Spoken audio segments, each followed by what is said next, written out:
Hello and welcome to week 8 of Reason. That was bad. Let's just start that over. Hello and welcome to week 8 of Risen Esports Unstoppable Premade League. Tonight we'll be looking as Team Dorito duke it out against 10 Death Power Spike. I am your play-by-play caster, Z, joined happily by the lovely Doctor as my color caster. How are you doing tonight?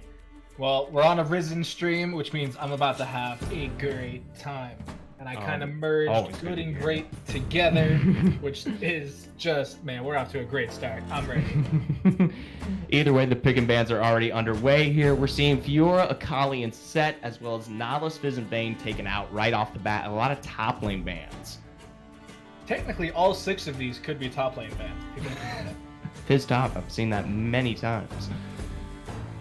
Either way, Dorito going to be picking up the first pick for themselves, going up with the Echo. Could be potentially in that mid, going to probably result in that jungle. We've seen that in the meta a lot recently. Jarvan going to be picked out in response here. What looks like going to be the jungle's picked out first. Dorito could be flexing it still. So I'm actually interested to see if this actually is the Echo jungle. I know you've been seeing it a lot lately, but going up with the Jarvan pick as well, I think Jarvan has a little bit of an easier time, a little bit healthier on the clear, a lot more actionable. Can do those sneaky level 2 ganks very easily, just with like an EQ combo. Plus, it's really hard to miss just a simple EQ, whereas like Echo's parallel convergence does have a lot of opportunity for not a misplay, but like just for it to miss. Yeah. I guess it takes up most of the lane, but unless you time it correctly, it's very difficult. And I mean, these rapid fire picks that we're seeing right now, Volibear, Vel'Koz coming out in the mid lane as well, not your standard picks, really. No, these are definitely more team-oriented. They're playing stuff that's a bit more comfortable, as we can see here. Volibear especially, you have not really seen that be run in quite a bit here, so that's definitely something that Dorito is priority picking for themselves rather than kind of playing akin to what, the meta says they should be. The Nami and Lulu finding that support pick kind of coming through, solidifying what it's going to be in the bot lane. ADCs haven't really been looked at yet, but just from the Nami and Lulu alone, you've got some really high sustain that's going to keep these folks alive here in the bot lane. So looking to see what kind of pressure is going to be applied in that direction. We already see the Misfortune taken out, so not going to have that one. That's going to be off the table here, as well as that Ezreal. And I do agree with the Misfortune ban. Can do some really chunky damage, especially with the double up. Senna being banned away as well.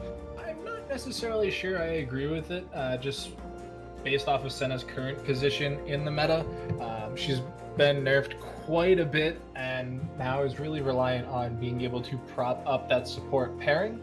And when you're looking at the two supports, presumably what we have on the screen in Lulu and Nami, neither one of those I feel really jive really well with the Senna if you want to have a competent damage center of your team. But they really round out those marksman bans, and a Rek'Sai being picked up leads me to believe it's going to be Rek'Sai jungle, Volibear top with Echo mid lane. Yeah, I think that's how it's going to be. The only thing left is that ED carry pick. We have Lucian, we have Varus, we have Philios, Ashe, Aphelios. Oh, there he is. Sometimes I forget he exists because he's so banned away.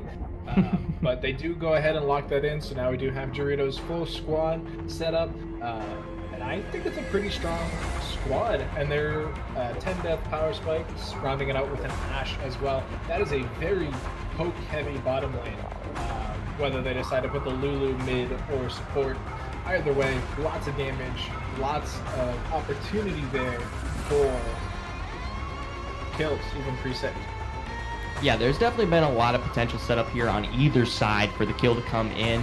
You talked a lot about the kind of poke meta that's been set up here, that win condition for 10 death power spike.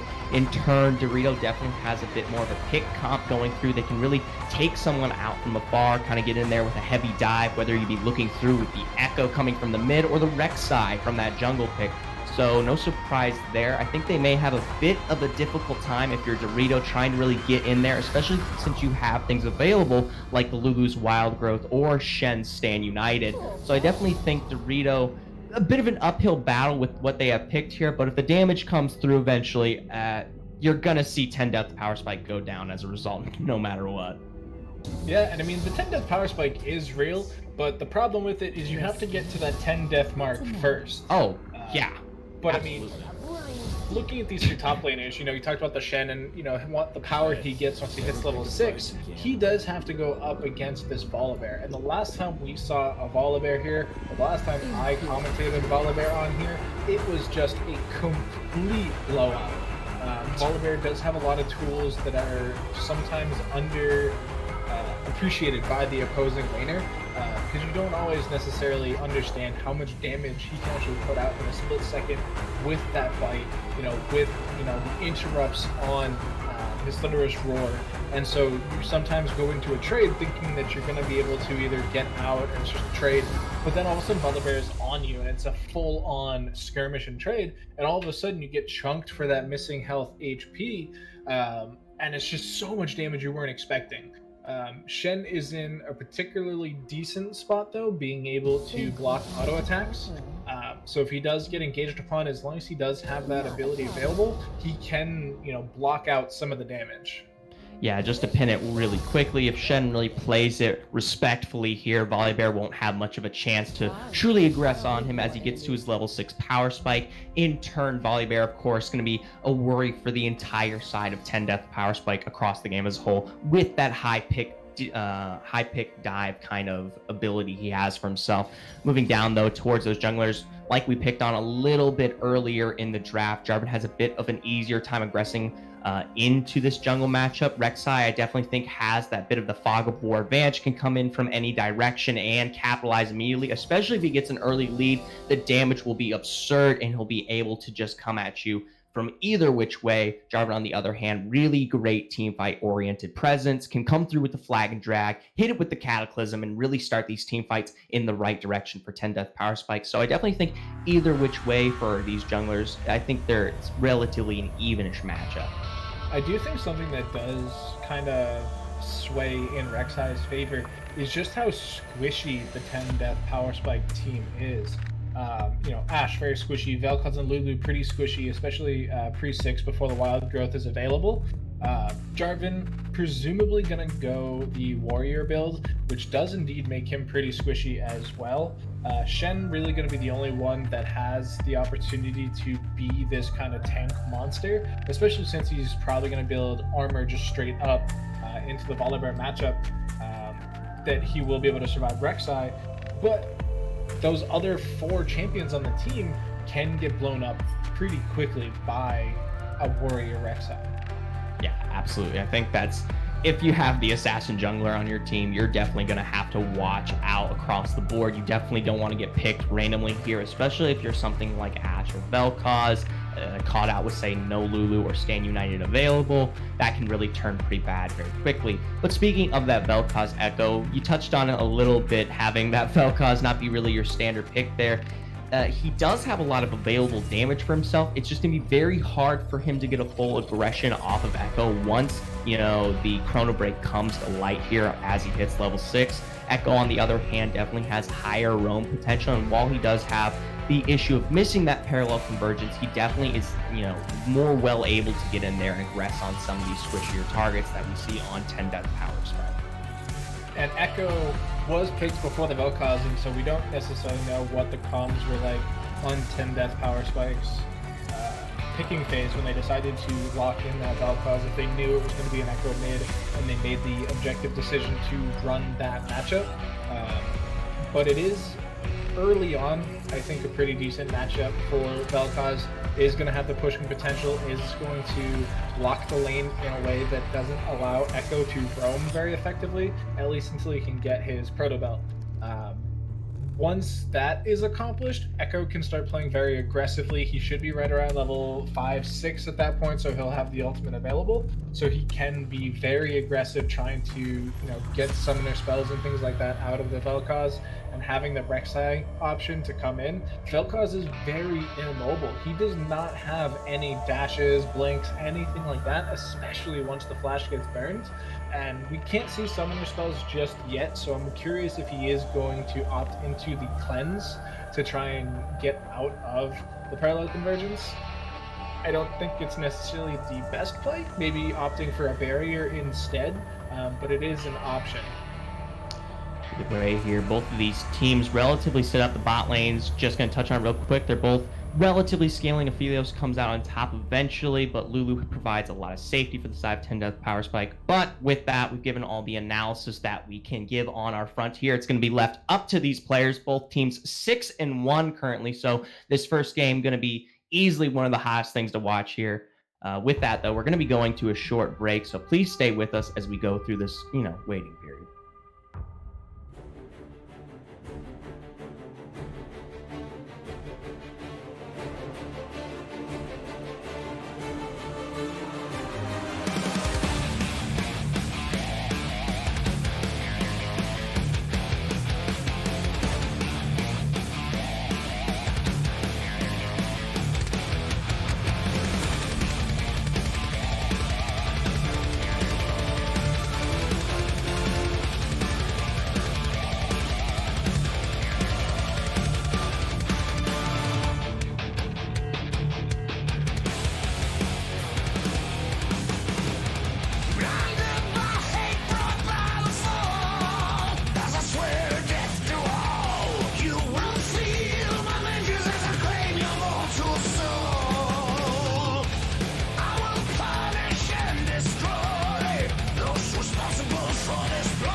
All right, welcome back to game 1 here of Dorito versus 10 Death Power Spike. Before we get into it, I just want to point out again that these two teams are equal in the standings right now, sitting at 6 wins, 1 loss, both respectively. So this is the tiebreaker right here for the standings. So this series definitely going to be something to watch.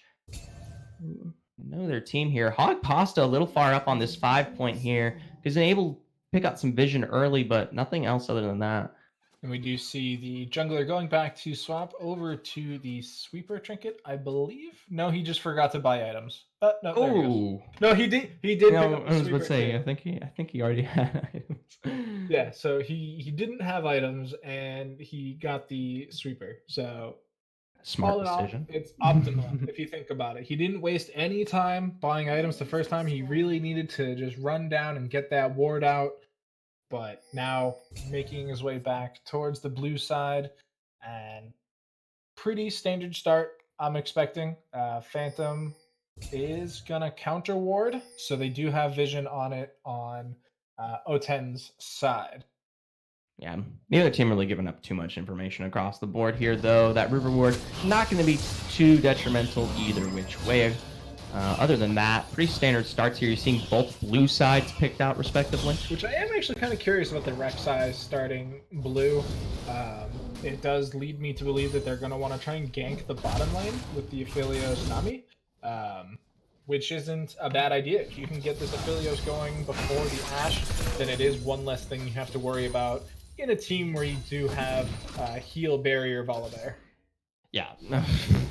I mean, the heal barrier Volibear is obviously the most meta and just pro concept I've seen, and he's far above anything I've experienced, so I can't say anything much more than that. He's above me right now, Doctor. It's one of those things that, like, the enemy doesn't know how to play against it, which makes it optimal. So, I mean, because it's like, if I don't understand what I'm doing, how can my opponent even expect to know what I'm doing? I don't understand. And speaking of Volibear, good flip there. I like that, though, and that's going to be something that'll be a bit of the issue for Hippos in this early game here. Router with the magic damage on that Q with those 3 shots there. You're not going to be able to take an extended trade for too long here. See, pulls through with a taunt, comes back to poke, brings it to an even trade with Grasp. However, how long can these go? Because Hippo's actually procced another pullback coming through. There is no taunt available, but Phantom Darius in the bot lane going to get the knockup on Ashe and forces that flash there. Ooh, Caliber was blocked by a minion, but flash good. Definitely going to see a re-engage here probably within the next few minutes. Yeah, and that's a very early flash. You know, we're only at 3 minutes, so that is now a 5-minute timer in which Phantom can have some free reign down here in the bottom, and really this is the best time because there's no wild growth available. You do only now have to deal with the heal, and so we do see them going over the Krugs, but I definitely predict that Rek'Sai is going to be coming back. And no, absolutely. Pasta Boy looking for something. No. Yeah, that's going to start stacking up, especially, but Caliber going to go down here shortly, so that long range engage, not quite going to be too much of a worry for this bot lane. Curious to see when the back is going to come through here, because Rek'Sai, he's still bot lane here. He can make a move at any given point. There's no vision for the side of 10 Death Power Spike at all. The thing is, you can't back too early. Only sitting on about 600 gold right now, so at best you would expect a cull to come out, which is not the worst. It's obviously not what you want to be backing for, but in a situation where you could potentially expect to be tower dived at level 3, it may be the better decision. May prove better here. Ooh, strong engage. We're going to see Flag and Drag right there. Polymorph coming through immediately. Going to see that cleanse from Lightning. There's knockup from Phantom Derek there. It's going to be the first blood going the way of Hog, but now we see with response from Aphelios. Now Payload converts with the teleport from the Echo here on to Solari. She's going to shield herself to save it. Turret shot not quite taking him out. Router extremely low. Flash forward from Lightning there as Ashen goes down the back line. Nothing picked up in the process. Big taunt coming through. Lightning going to be picked up as a result. As Router now OP kill switch over the wall, trying to pull something out here. Lightning stepping up, still looking for Solarius. Nothing quite going to make it there. The minion wave still burning down, but 3 kills going over the way of Dorito. 2 of them landing on Lightning here on this Aphelios.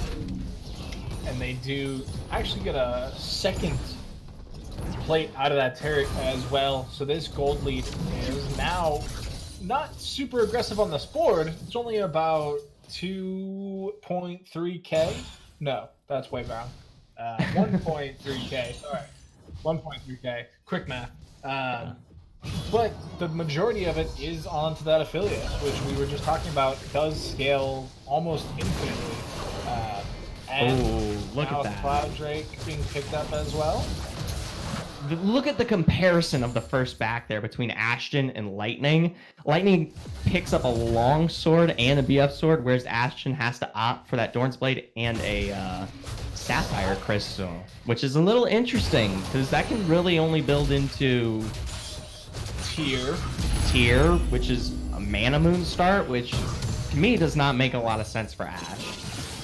Or a Sheen. Yeah, Sheen. Also, still doesn't make a lot of sense either, unless you're maybe going for Trinity, which I haven't seen that in a very long time. Yeah, I honestly can't remember ever seeing Trinity Ashe personally. The Mana Immune start I can sort of see. Hog, Phantom, gonna get knocked up in the process, using Flag Drag to get out of that one. Oh man, not quite able to hit the stun there. Still launching forward here, does get the proc off, but a good knock up from OP Kill Switch saves the day.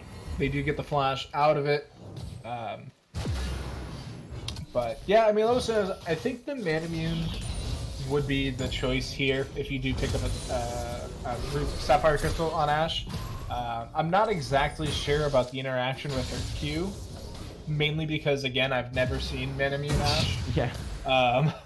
If that being said, the Hail of Blades as well, that's also really odd rune choice here for Ashe. So that's why I think it is going to be the Mana Immune, because you do get the bonus damage on your auto attacks, and everything presumably stacks the way it's supposed to. So you get the Hail of Blade for those really quick Mana Immune empowered auto attacks, and then at that point you should be just about ready to activate your Q and get the bonus attack speed from that as well. So we will have to wait and see, because when you're down 0-1 and 15 CS at 7 minutes, it does take quite a bit longer for you to hit your item breakpoints. So it is a deviation from the Blade of the Rune King start, we expect. Lethal Tempo, Blade of the Rune King, high percentage health damage, you know, additional slow to get the kiting off. I mean, it's concerning to me, especially when you're behind in situations like this. Trying to kind of break the meta or play kind of adverse to it won't work if you don't have kind of that early lead that you're used to. 2-0 Phelios, Staren's going to always be hard to run into. Hippo's here, going to get the knockback on Rooter, but the taunt comes through anyways, so nothing to pick up there. Looks like some deep wards being cleared out by Pasta Boy. Everyone kind of taking it slow now here. After that initial first engage, no one really wants to give up too much here now, especially since Dorito definitely on the proactive foot now. Yeah, so it does look like they are waiting for some buff timers. Dragon is obviously down. We do have an Infernal Drake for our second one of the game. It is going to be ready in about 1.5 minutes. And I expect that will be the next point of contention. Everybody will be 6 by then, and so we will have a full range of ultimates available to let loose and have a really bang out brawl. For now, though, we do just want to stack up, get as much gold as we can back within the next 30 seconds or so. That way you're fully set up for this dragon fight. Ooh, good knockout, life drain disintegration coming out to Ollie, man. Gonna have to use that chrono break there. The slow still coming through, hits a good Q with the burst.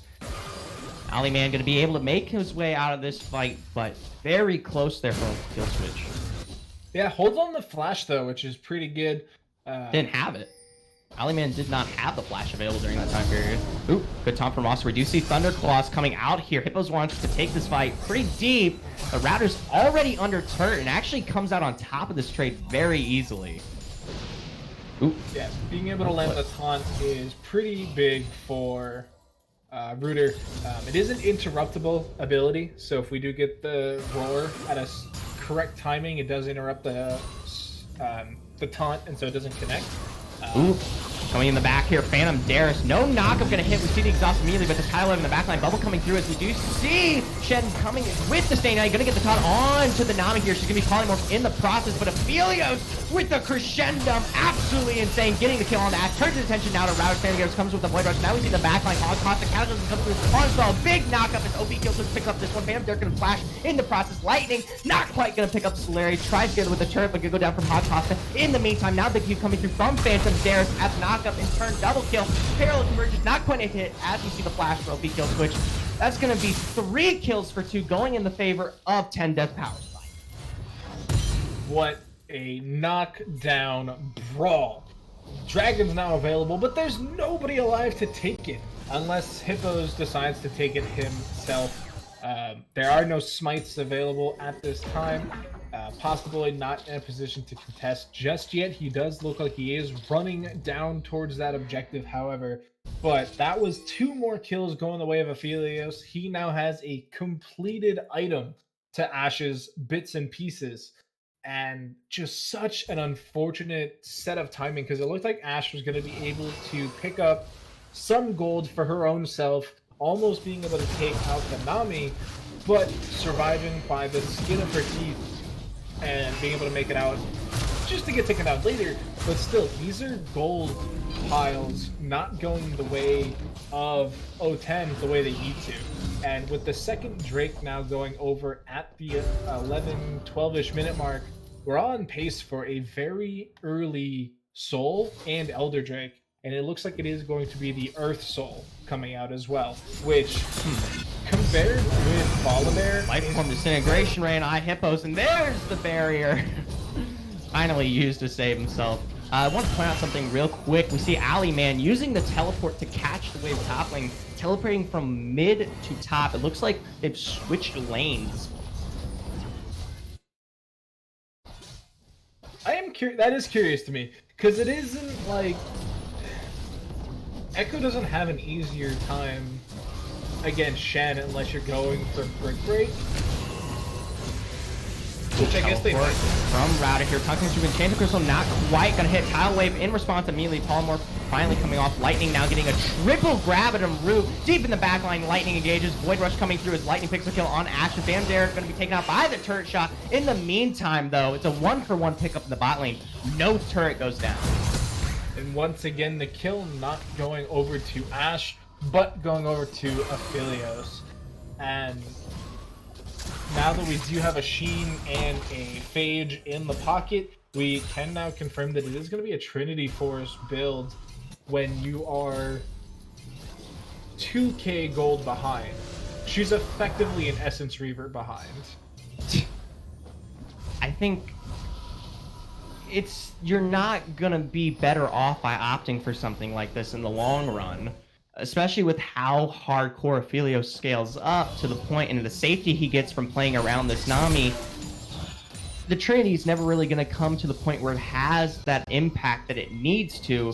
As a result, you're just gonna be farther than behind than just the regular kind of standard Ash build that we usually see here. Now, luckily for the side of 10 Death Power Spike, you have a lot of power situated in OP kill switch on this Vel'Koz right now. With the pressure that he can stave off using, say, the Life Form Disintegration Rate or just a standard Q coming through, you have a lot of potential for 10 Death Power Spike to play their way back into this, definitely, especially with the safety you get from the Wild Growth and Router. It does look like Doritos have opted to lane swap back. Good call on to Hippo there, taken really low, throws down the Thunderclaws. You do see that roar come through, but the block, too much to handle. He still has heal available, but look at that passive. I don't even know why he needs the heal. He needs it because it's fun. He needs it because it's fun. I was about to say, because it's a little memey. Give some entertainment here, but now we do see Phantom Darius coming in. Big flash from Hog, possible. Tidal Wave still gonna hit his Moonlight Vigil, not in the process. You see Life Form Disintegration Rate, OP kill switch, bursts down this Nami. That was so much damage.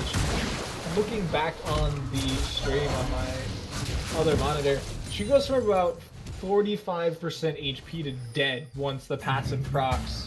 And this is why Vel'Koz gets picked in this. He is so unexpected, and when you know that you can land all 3 abilities, it just does so much damage with that true damage passive.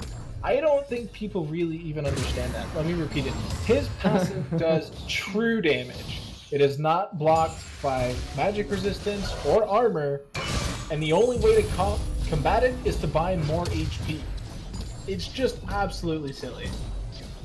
Yeah, I definitely think right there, the true damage, it's the thing you now have to worry about if you are the side of Dorito here. A lot of the gold has been situated on the spell cost here, and with the extended range that he has available to himself and the safety, like I've been consistently saying here, you're not really going to get an easy engage unless you have Phantom Darius or Hippos catch them by surprise, or maybe a parallel convergence just happen to land. But across the board, we haven't quite seen the luck for that hit. Now we do have the first Mountain Drake spawning in about 30 seconds. Neither team really set up for it. We do have a couple of red side wards in the river, one in the pixel bush, one being blocked by a control ward in the bottom lane bush there. But we do see Solaria and Pasta Boy move it in to clear out some vision in their own jungle and potentially get some dragon vision. Ultimates looking around do seem fully available. 10 ultimates on the map, 10 ultimates available. Router available to come in with Stand United at any given point. Hippo's already there. Definitely looking like Doritos do have kind of that initial setup for themselves. Already positioned in river immediately here. Parallel convergence. Not quite going to hit anyone there. Ooh. Gosh, look at the chunk of damage. Not me forcing that heal on herself. Now we're going to see Mountain Drake go the way. Enchanted Crystal not going to hit anyone. Hogboy goes in deep here. Look at teleport by Rooted. Tries to get on Lightning, but a flash saves him for the day. Moonlight Vigil response to the Infernum. That's Phantom Darius goes deep in the backline. He's going to be taken out of the process by Rooted. Hogboy finally goes out for being too deep there. Now Hippo's on the stairs with the Thunderclouds with the fight. Going to take out Ashen in the process. Virgin. Big knockup coming through his Router. Just barely able to eat his way out of this one. Now Hippo turning to chase Solaria. Big dash there coming through from Echo. Get that free chunk pass up as Lightning takes it out with the steal there from the side. That's 3 kills going the way of Dorito here, and that's going to be the 3rd dragon for themselves now.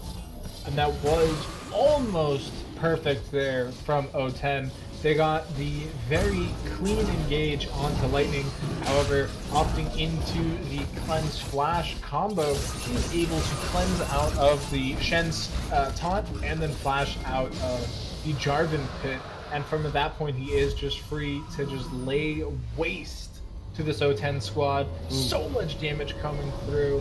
And from there, the fight was split up pretty evenly. OP, Kill Switch, and Solari forced into the corridor between the blue buff and the wall there by Alaman, who, yes, the parallel convergence didn't connect, but what it does there is it controls so much space and basically says, you cannot be here, otherwise you're gonna die.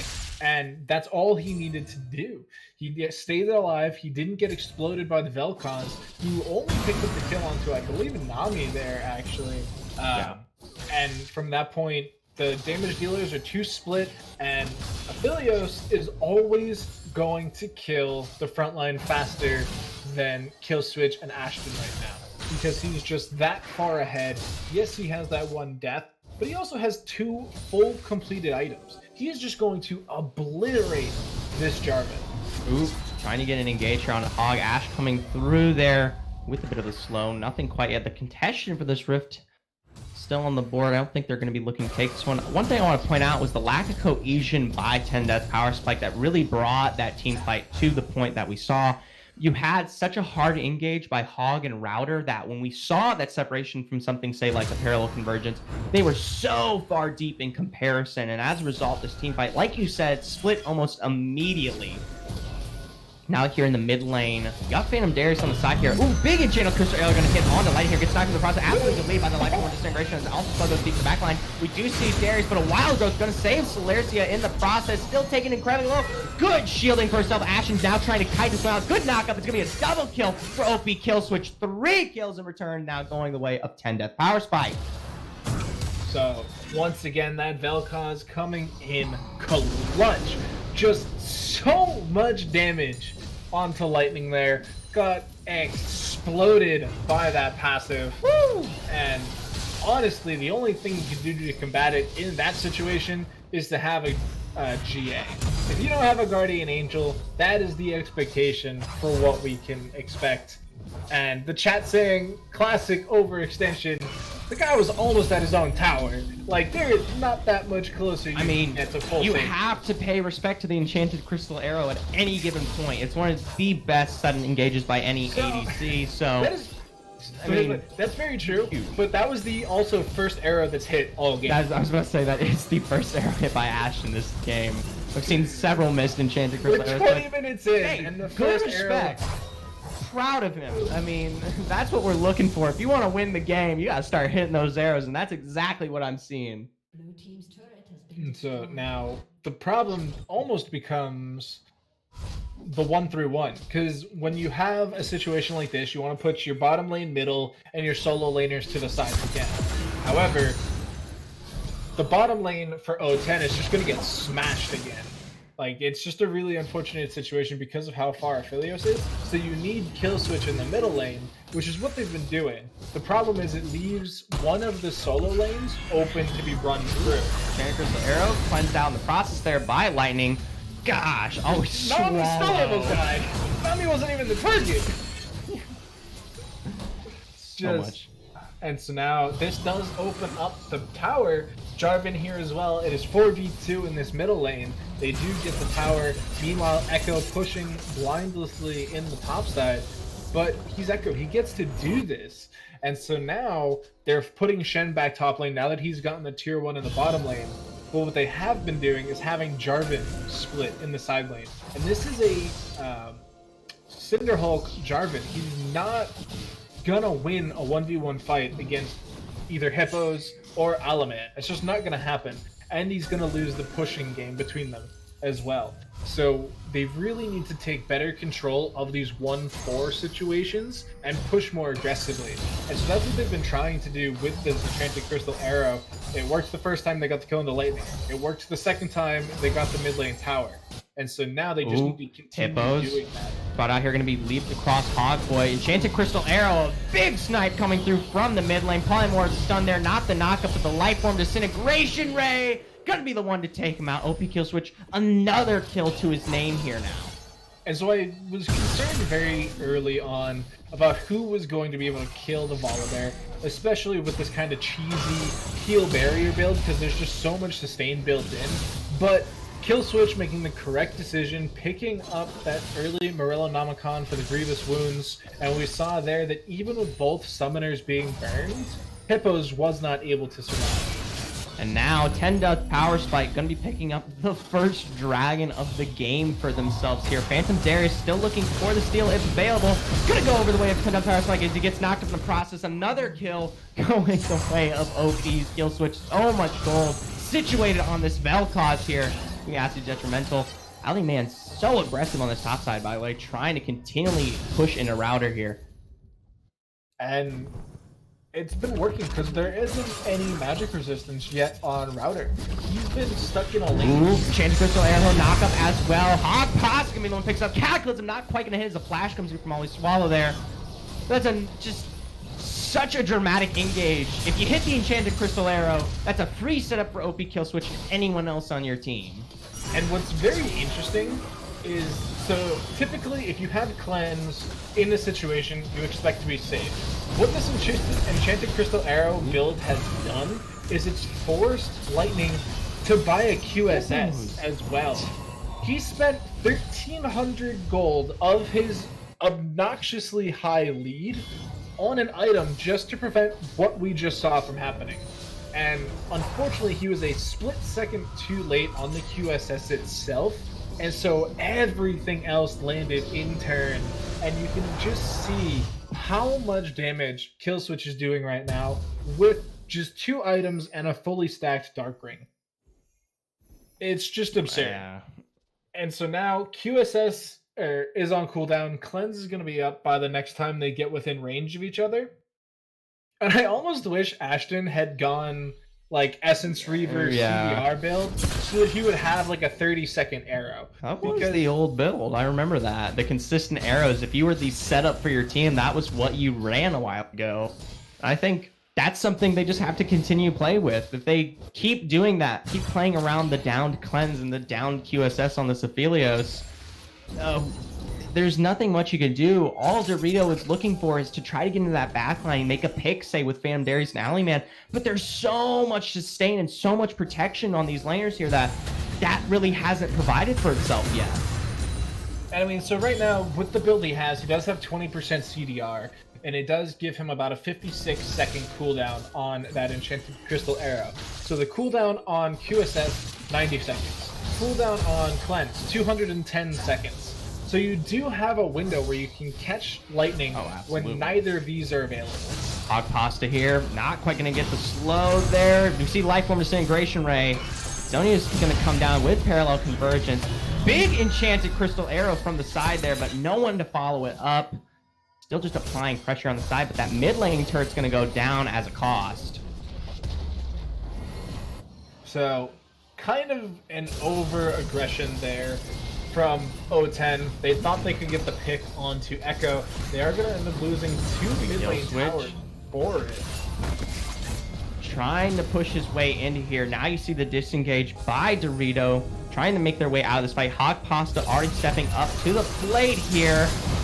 Flag and Drag not quite able to get the massive cataclysm in that back line. Hippos and Phantom Darius trying to aggress onto OP kill switch. In the meantime, he's able to take out the volley bear, but not before we see Lulu go down as well as OP kill switch. Now Ali Man from the side here, gonna take out Hog Pasta. In the meantime, Hilaria and Ash, big chrono break coming through to save the day as Exhaust goes down the process. Ash is taken out by Phantom Darius, but Rooter in this back line is able to pick it up. They turn their attention now onto lighting, but they're gonna be rooted in the process by Grab. No taunt gonna hit. Big parallel conversion over to save the day for Ali Man as we see Rooter stunned out. Hilaria and Rooter taken out for a full team wipeout. Dorito miraculously takes that one. That started off really well for O10. They were able to get the engage onto Lightning.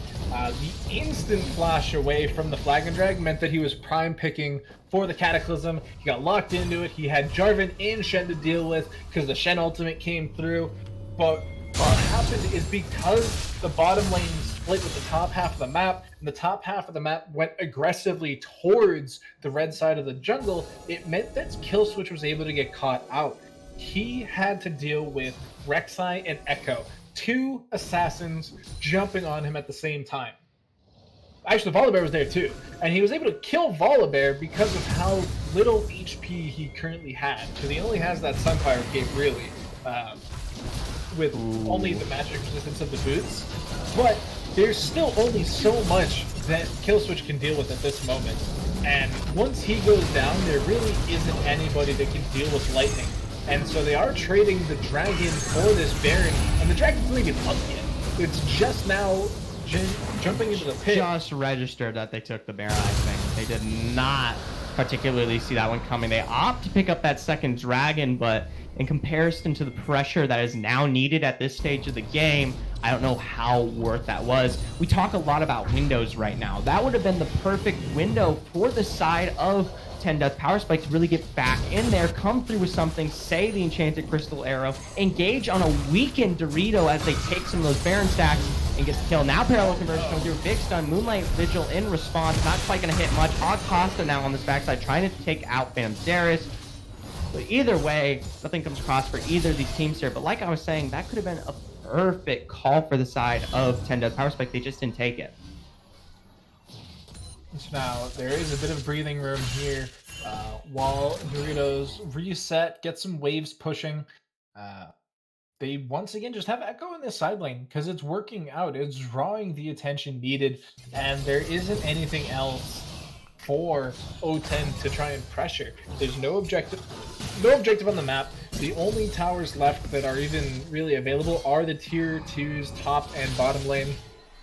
And right now they don't have anybody that can push through the Echo and or the Volibear. They do now are forced into this 1-4 situation where Shen has to just survive the top side and the other 4 members have to try and get the pick in the middle lane against this Aphelios. And this top side matchup is a losing matchup objective-wise. Alaman really shouldn't kill Shen, but Shen can't defend the tower either. as we saw, it took, 10 minutes or so, but he was able to get the tower, and that's only going to become quicker and quicker as Echo gets more and more AP to back this Lich Bane up. And right now, Big Herald Convergent, Wild Growth used on Ashley in the process. That Polymorph corner broke, barely not going to hit anyone. But you got a full 4-man here on the bot side. They're going to easily take this turret and potentially an inhib if you don't see response here shortly. Yeah. Now no inhib. The full Zonia's Hourglass has been completed by Echo. We did see him use the stopwatch. But so now that play that we just saw, they can just do it again and again. There's no reason that they have to try and do anything else, because at this point of the game, there isn't a whole lot for O10 to try and do in response. They can't win the 4v4, Aphelios is too big. They can't win the Honing Gun because Echo just pushes the wave and ignores the Shen.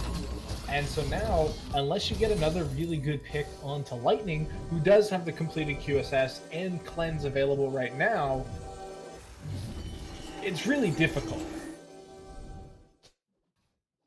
Yeah, there's a lot of setup win conditions for the side of Dorito here. They can get back into this any which way they want. They don't actually have to team fight at any given point. They can keep stacking these barriers, keep sieging it down. And O10, without any very clear, consistent way to get a strong engage, they aren't really going to have a way to aggress the side of Dorito off themselves. So in the process here, we're going to see a lot of gold assessed here by the side of Dorito as they kind of run themselves back into it, get to a point where they can start taking these team fights more consistently. At that point, it's just a losing matchup for the side of O10. One big thing that's going to be really important here is you've got that dragon coming up here soon. Whoever picks that one up, I mean, that's going to be the next point of contention. You don't want to let that go to the side of Dorito, because then that's going to be a free Mountain Soul, and at that point, they're nigh unkillable. So, and I mean, because it does give you that bonus shield, there's not a whole lot of stats numbers because they only have 2. Whereas if O10 can pick that up and have 4 Mountain Drakes on top of their shield, that's meaningful. That's a good amount of survivability for all of their members, who, like we mentioned earlier in the cast, are all No enchantments to arrow. Bam Dares deep in the back line. Onto OP kill switch. We see the flash Wild Growth during the process. Big Cataclysm coming from the long point. Not going to be tidal wave. Void Rush going to be used on to the Jarvan here in the process. No one quite going to hit Phantom Dares there. Just barely makes his way out. Big Polymorph Lightning going to be using the cleanse on that one in the meantime. Now they're rushing their way back onto the base here. Router can't defend both of these lanes at once. One inhib is going to go down either way. Realistically, all 3 are going to go down. The top lane already going down. They have to try and defend the mid lane, which is not going to be possible in their weakened state. They've blown their ultimates. They've blown their health bars. And Aphelios just gets to walk down bottom lane, take that one as well. We actually see the flip out of the top there from Hippos. It was definitely an accident, but hey, it works. And so now, bottom inhibitor goes down. Middle is actually the only one that survived. Ooh, big enchanted crystal arrow. Going to hit Always Swallow all the way from base. That's going to be an instant kill for OP kill switch. Now Banderas in this backside trying to get close here. Gets knocked up in the process for the damage. Void Rush going to be used, but does not matter. Lifeform Disintegration Ray picks that one up. Lightning trying to make the escape here. Going to use Severum as a response, as well as Moonlight Vigil. Gets some health back for himself. He's going to be able to make his way out of this fight with Dragon on the board here. It's going to be 3 Drakes on 3 Drakes. A soul point now.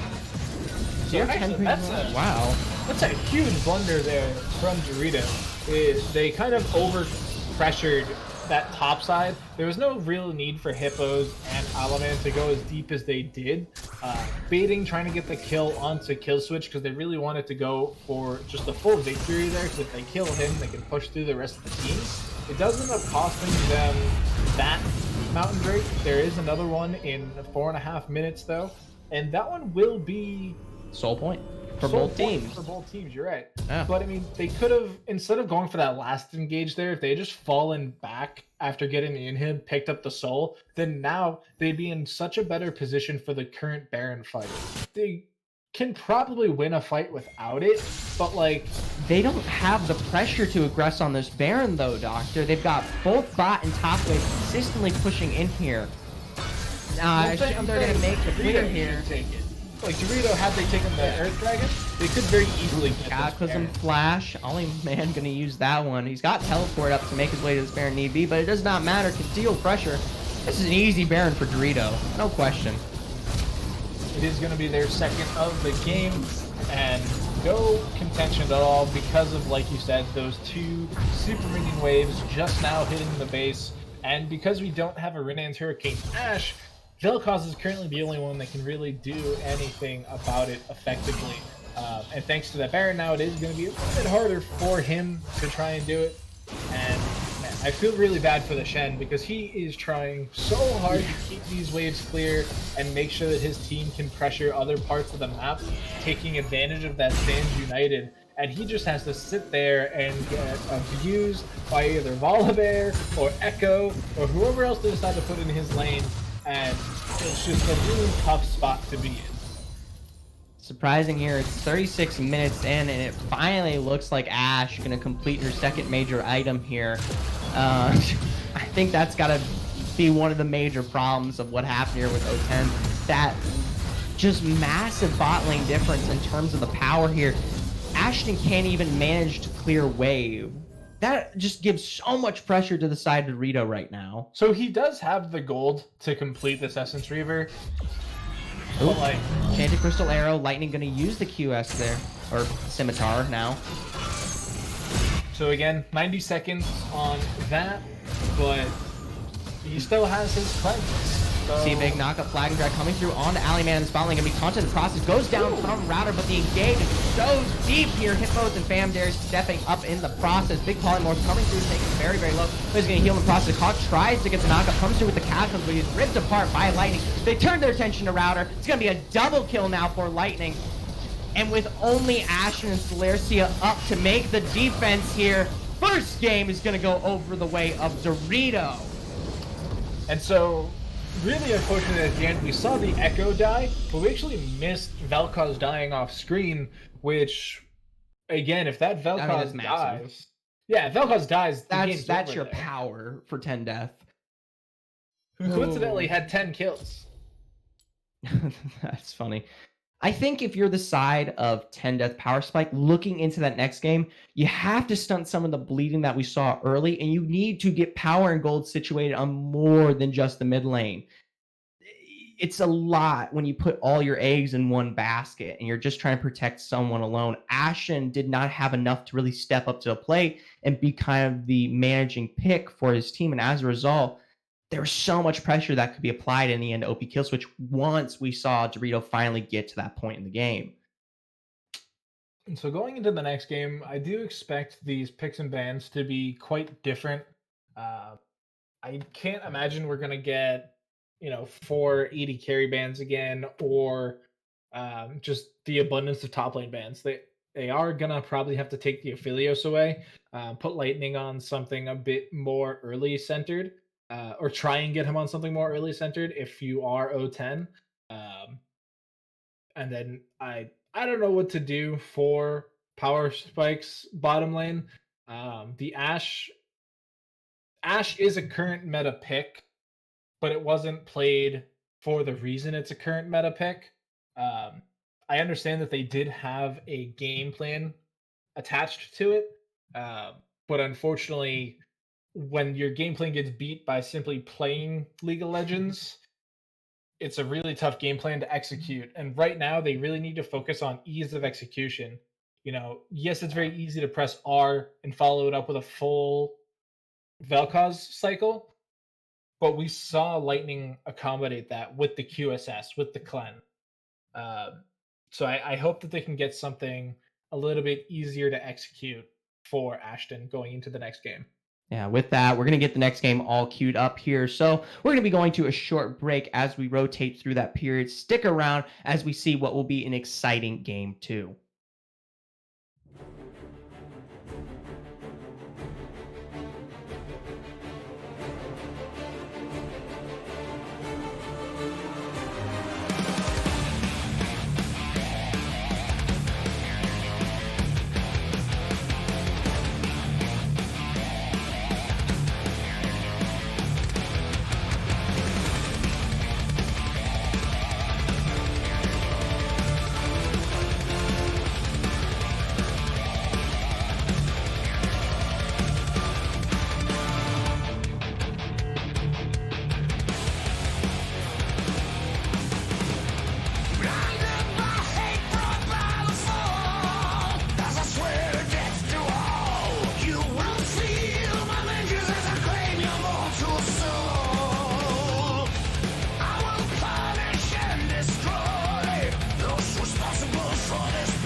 All right, welcome back. Getting into the picking bands phase here for game 2 of Dorito versus 10 Death Power Spike. We saw in game 1 there, Dorito finally just managed to absolutely wash over 10 Death Power Spike as they didn't have a consistent source of damage to really expel upon themselves. Either way here, we're looking at the bans across the board. We see Nasus, Fizz, Fjorn set from last game, but a new addition of Echo and Vel'Koz banned out as well. Yeah, both teams deciding to just go ahead and ban out the mid laners, which were realistically problematic in different ways.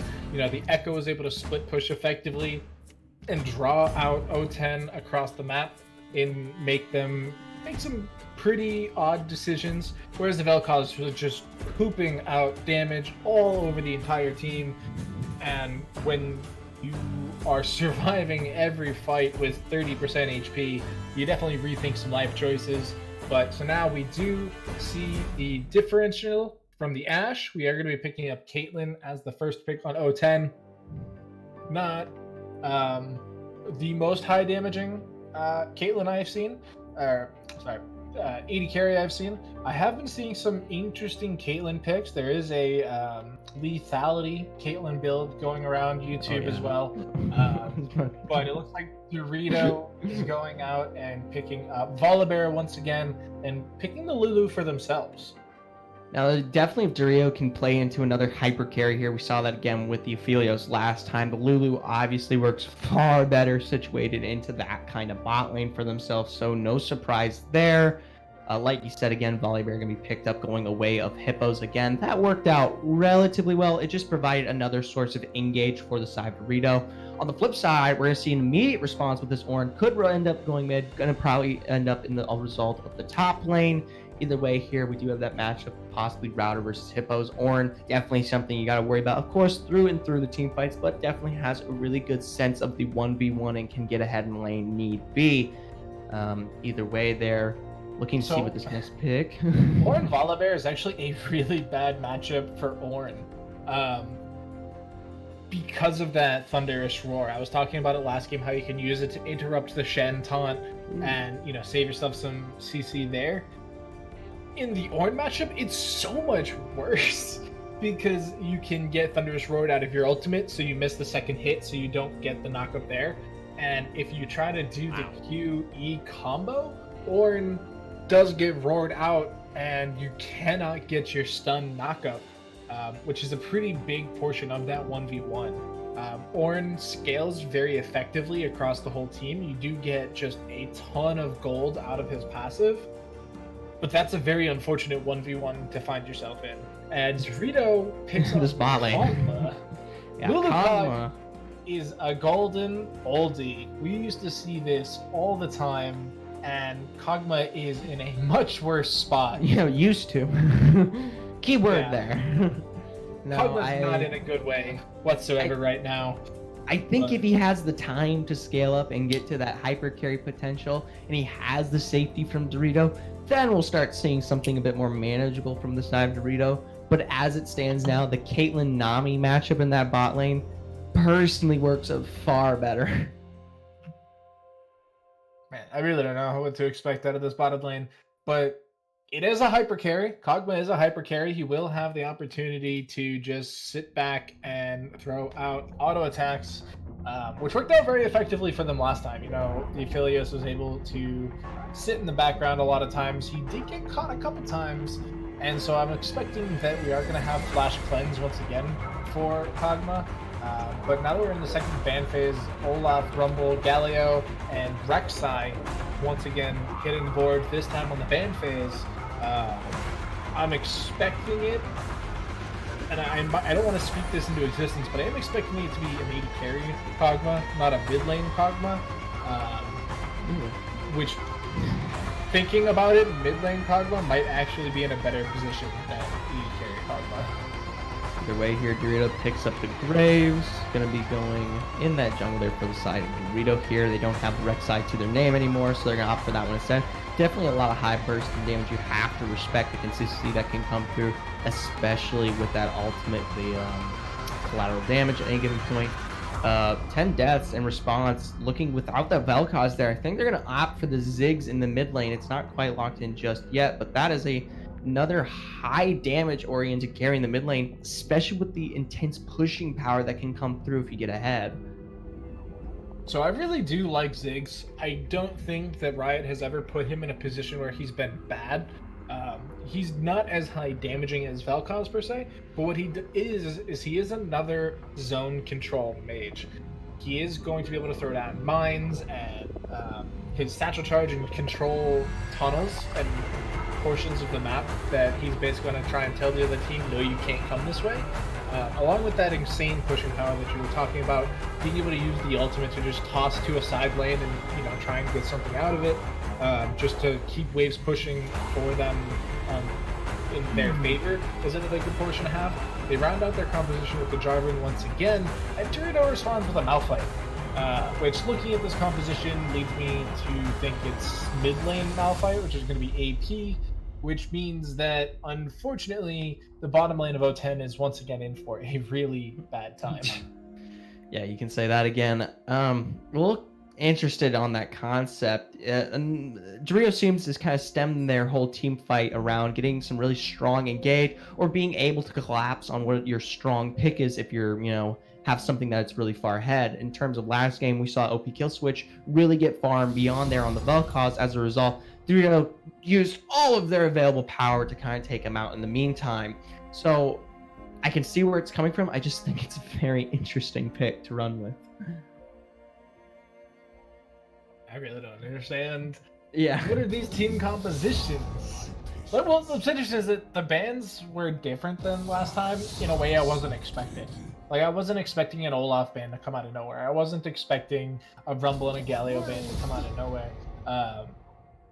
But I do think that O10 once again has put together a pretty solid composition for them. I don't think their composition last game was bad by any means, and this game they've come back at it again. They have a solid composition. Caitlyn Nami, another really good composition bottom lane that we've seen a lot of before, being able to empower those Caitlyn auto attacks to try and get an advantage, especially in a potential gank, getting that additional slow on them as well. Kog'Maw Lulu, not the best at escaping ganks. They do have a good amount of survivability with the Lulu shield and wild growth, but Kog'Maw is very susceptible to ganks, which is why, like I said, I think we're going to see Cleanse Flash to try and avoid the bubble, which is really the only cleansable CC outside of like a Caitlyn trap, but I've never seen anybody cleanse a Caitlyn trap.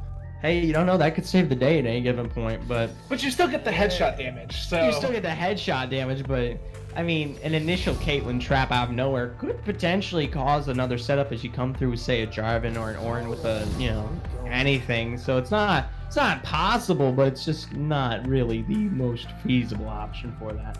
But definitely, I think the Nami with the bubble, that's really what it's going to be used for across the board there, like you said. That's confirmed, though, to be Ali Man on this Malphite. Going to be opting to take it into the mid lane. Like you said, going to go the route of that AP Malphite. It's just... like, Ashton, OP Kill Switch, anyone who's squishy on the side of 10 deaths here is just going to be absolutely deleted if they find themselves in the wrong position. So the shining light here at the tunnel is for Ziggs to just abuse Malphite so hard he can't get to those items that make him such a powerhouse to just delete carries. Because it is one of those typical range versus melee matchups, but Ziggs is that much of a level further that he can really punish melees. Because you can satchel charge them aggressively into like a minefield and do a lot of damage that way. Especially if you run like Electrocute, which he's probably not running. He's probably going for the Comet build. But you can also really set up ganks for Jarvan that way. Satchel charge back into the middle of the lane, land the flag and drag, follow it up while they're knocked up with the minefield, and then landing a couple bouncing bombs along the way. It's a lot of unexpected damage, especially early on when he doesn't have the items to back it up.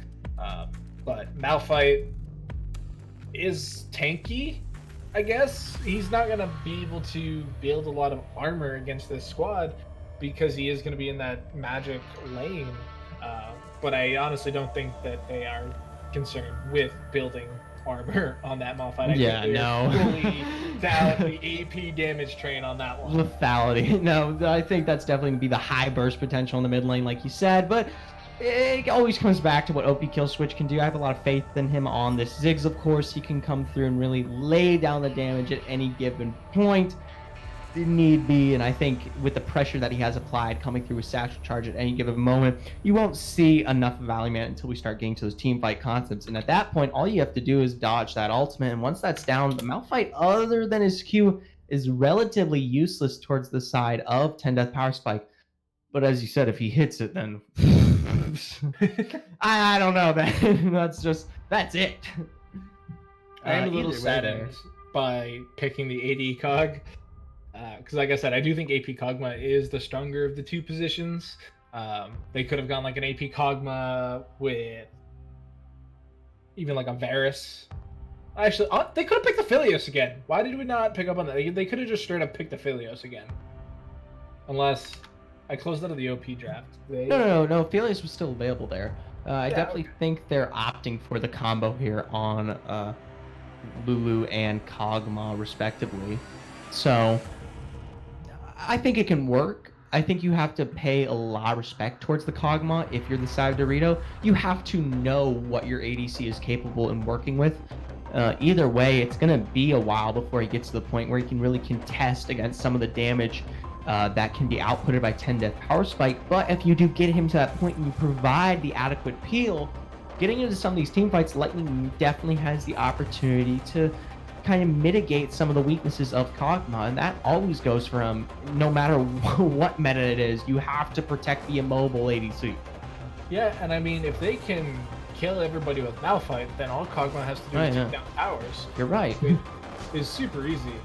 But I think we are going to hand it off to a short break while we prepare and load into the map. So stay tuned for that, guys, and we will be right back.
All right, we are back to game 2 here of Dorito versus 10 Death Power Spike. If you're just joining us, Dorito currently leads the series with 1 win on their belt, and they could potentially end it here and now into this game 2.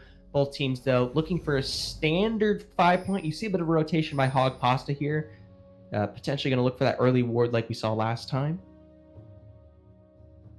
Hog Pasta does not sound appetizing. Well, actually, hold on. Let me back that up.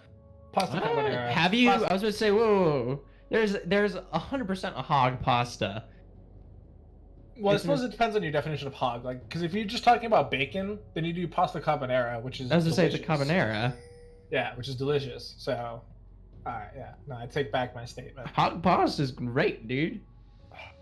I had hog pasta the other day. I made it myself. It was absolutely delicious. So the last time I made it, I scrambled my egg. But in watching the Food Network, I learned how to not do that. So I gotta try it again someday. It's good either way. But either way, not bad either. We're seeing respective topside starts here for both junglers here, looking to potentially roam to that bot lane and pick up some of the more immobile carries on the map here. Here to see if they'll make an attempt on the mid lane, especially Aliman. While tanky early, does not quite have the disengage if he's pushed far up there. So, I mean, it's all hide nor hair right now, though.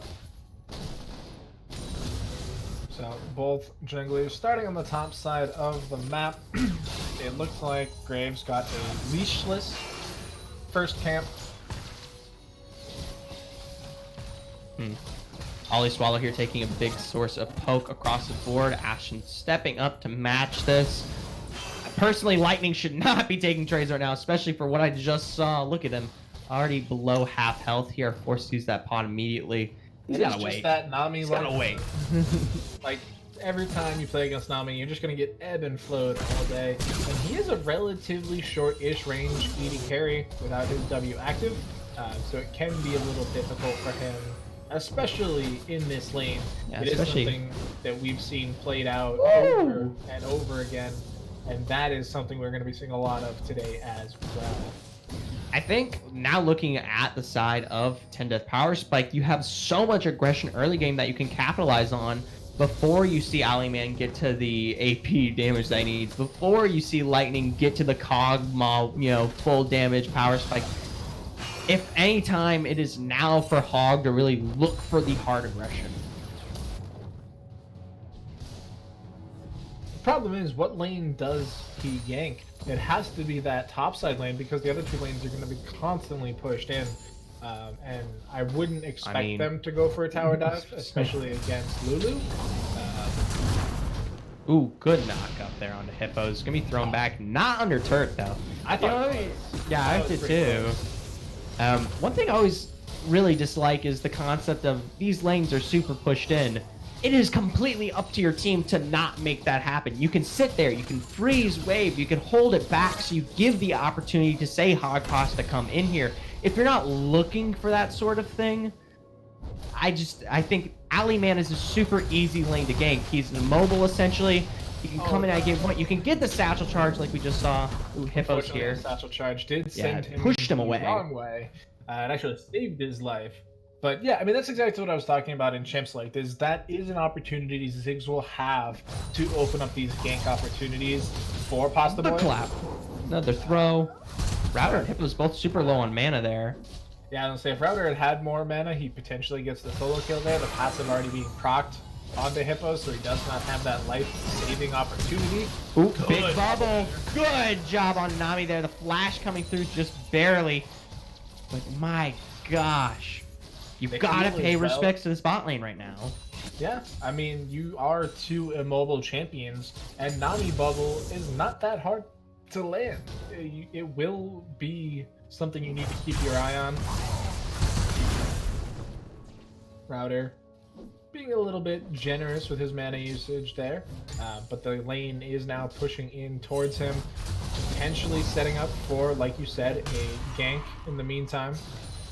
Sadly, Hog is all the way on the other side, setting up for Dragon potentially. He's got the priority bot lane, so they can make the rotation over to Mountain Drake at any given point, especially if Ash and Celercia continue picking up the pressure here. Look at that. Look at that.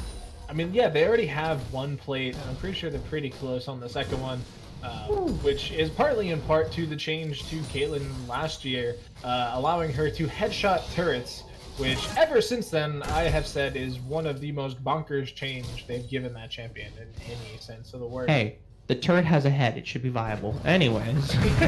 All right, fair. You've made my I've argument convinced you. I've invalid. convinced completely. Looking at the poke here, you've got Hog now sitting in this bot lane waiting. Oops, big flash from Mally. Either way, Hog, flag and drag, knock up on Always Swallow, going to be poked out in the meantime. Polymorph not going to save day. First blood going over to Ash, and they throw down the exhaust here onto Lightning. Not able to pick that one up. He still had flash available, didn't have to use it actually. Yeah, I'm not sure if Trap was unavailable from Caitlyn, because that would have secured the kill. Ally Man coming in with the ultimate, because Switch taken low immediately. Satchel charge though for the save. Shows the Super Mega Inferno Bomb, throws it back onto it, brings it to an even standstill. No one picks up the kill, but Teleport is down for OP. Kill switch off his back here. Nothing get back much quicker. Thunderclaws from onto Router here. Hippo's now trying to lay down the autos here as Router's trying to make the escape. Thunderstorm coming through there. Call the Forge got a little too late. Hippo's on the Volley Bear top, picking up the first kill for himself. I mean, like I said, this is such a bad matchup for Ornn. Yeah. Realistically, there's not a whole lot he can do. There's not even that much kill pressure for Ornn, which is really rough to say because Ornn kills a lot of typical bruiser top lanes.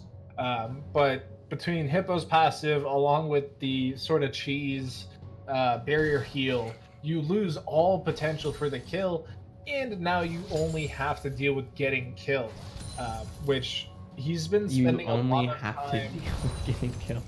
Yeah, but he's spent a lot of time forward in the lane, and you can see there that Oliver really does have a lot of chase potential. Thunderclaws came up. That was it. Yeah, either way, there a lot of respect now has to be paid towards the side. The matchup does not favor him any which way. Huge wave here on the side of Doritos, pushing that in the bot lane. Lightning picks up Berserker Greaves for himself on that first back there. I don't mind it. Pair it with the lethal tempo. I mean, that could actually be kind of the move in certain cases. I mean, in my mind, it just gives him a little bit extra move speed to try and dodge out on those Nami bubbles. The attack speed, kind of negligible at this point. He, yes, like you said, he does get some extra auto attacks in.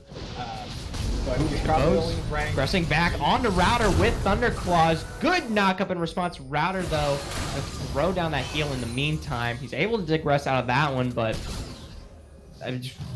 just barely is the message. Yeah, Hippo is just letting him know that I got it if you got it, and I'm ready to dance all day. Call of Forge God's going to be up sooner here. We do see big clap come through from Router there. If he continues to mitigate here and pair through with Call of the Forge God, now Hippos does have heal and barrier respectively both up, so it's going to be a bit harder to really get a full engage on him at any given point, but it is possible if you pair through, say, with Hog Pasta. But I think his attention is a little elsewhere right now, sitting on that Drake. So a really good item. Big teleport coming through from Ally Man here. They're looking to engage on Ash and Celercia. Double knock up in the process. Phantom Darius with Claire Darius gonna pick that one. They chase for Slayer. Big tidal wave to actually get out there, but a flash secures the double for Phantom Darius. Super Mega not quite gonna hit. Now with Dragon completely leashed for the side of Dorito, they're gonna pick that one up pretty easy. Turn to Hog Pasta, use Flag and Draft to secure himself. He's slowed by the red buff. Do not think nothing else for them he there. gets away with the blast cone. Yeah. My gosh, good teleport from Ally Man there. It's exactly not like he has items either. He just pressed R. He just has the two. That's all he has to do. Well, true. The whole point. That's actually probably why they went with that high damaging Graves jungler. Plus, godlike timing there to prepare the Good knock up. Call the Forge God from Hippo. He's gonna get the knock up on him. Oh, but he still manages to hit it. We see the barrier and he'll come down. Hippo, even still, is gonna be taken out by Router. Oh my gosh, that was so close. I didn't think he was gonna get the second part of his ultimate, which me either. Really helped him secure that kill, and then getting the slow off of the Q as well afterwards, so that Hippo was not able to continue the chase down. It cost him both the heal and the barrier, and he still wasn't able to survive.